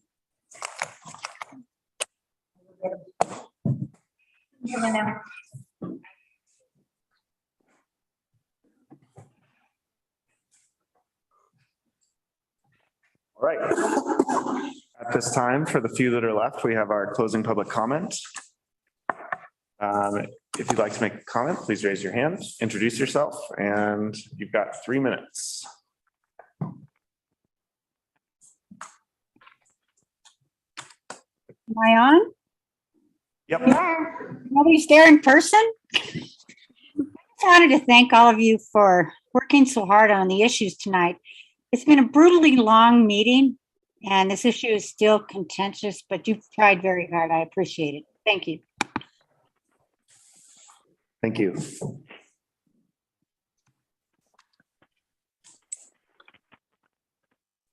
All right, seeing no other public comment, we'll go ahead and close the public comment period. The very last item on our agenda is a request for executive session pursuant to section 24-64024A of the CRS concerning the purchase, acquisition, lease, transfer, or sale of any real, personal, or other property interest. Assuming that we get a motion to move into executive session and do so, the only reason for us reopening the public meeting afterwards is to adjourn. So anyone who doesn't care to sit around and log back in, there will be no substantive discussion following the executive session. In order for us to conduct the executive session with virtual attendees, we do ask that any members of the public that are currently participating in Zoom voluntarily log out. If we force you to log out, we'll have to create a brand new link for all future meetings. Yeah, because basically, like, if I push you, you get banned. So please voluntarily. Can we also, I'm gonna just take a quick break here, but I'll stay on for the executive session, obviously. Okay, so I'll make a motion to go into executive session pursuant to 24-6-4024A. Concerning the purchase of property to be dedicated for affordable housing. Yep, as laid out in the packet. Second. Thank you. Roll call, please. Trustee Barilla, Yes. Trustee Harper. Yes. Trustee Wiegert, Yes. Trustee Bierma, Yes. Trustee George, Yes. Barney, Yes. Mayor Furman. Yes, and a note that I don't expect this to go past 11, but we do have a rule that requires a motion to continue any meeting beyond 11 o'clock. So just putting that out there before we enter. Okay, so can anybody see how far away that is for the last two attendees? Does anybody know who they are? And can they Clem and call? Nancy. I think we put Clem and Nancy to sleep tonight. I can't see that far without my other glasses are on my head. Now I can see that far. Yes, if somebody can text them. I don't know if I have Nancy Brockman's phone number. Let me see.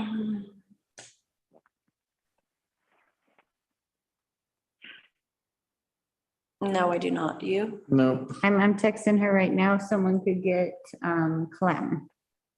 They can text Glenn. If I ended and restarted the meeting, I might be able to kick them out without banning them. Not sure how that works, though. Text Nancy. Hold on. So with the downtime, are you going to bring Kelly's comment back to committee? Yep. Okay. I thought that was a great comment. Well, and we had considered that, but not to that degree. We didn't consider it to that degree. That degree, so. Was the net degree there? Yeah. I'm glad it was brought up prior. I mean, I'm sorry it wasn't brought up prior.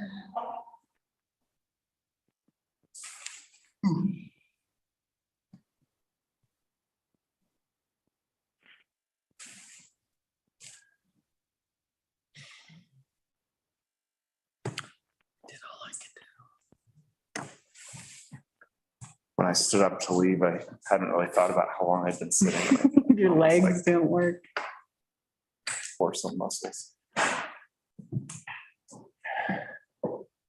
Oh, and I accidentally deleted something that Lisa Merrill had sent this evening. Could you send that to me again? I was scrolling and I hit the wrong direction. Was that the Even one of the trustees. cemetery fence? It wasn't her early comments. It was her later comments that came in closer to 5:30-ish. Oh. In one more minute, and then we'll just have to coordinate with everybody offline to log back in. Yep. Or offline, who's virtual. So say just like end it and restart the sessions. That way it just kicks them without getting them out. Yeah, we just end the meeting Yeah, and then they all just all log back of our up. virtual attendees just have to log back in. Excuse me. Otherwise, Clem and Nancy will be either forever banned or we need to update our agendas to have a different. Avoid both of those. Kick you off. Oh. Hey, and this is the first night I don't wear, it's the first night I've gotten shoes on in 2 months. You proud of us? Oh, I am. After that surgery I had on my feet, yeah, I am. All right, I think we get it. All right, let's, for everyone who's, for the trustees and Clay, we're gonna end the meeting. And if you guys could give us like 15 seconds to log back in, we'll get started as soon as we're all logged back in. Okay, so we're gonna use the same link. Yep. Yes. Tell us the. Well, bye. Copy.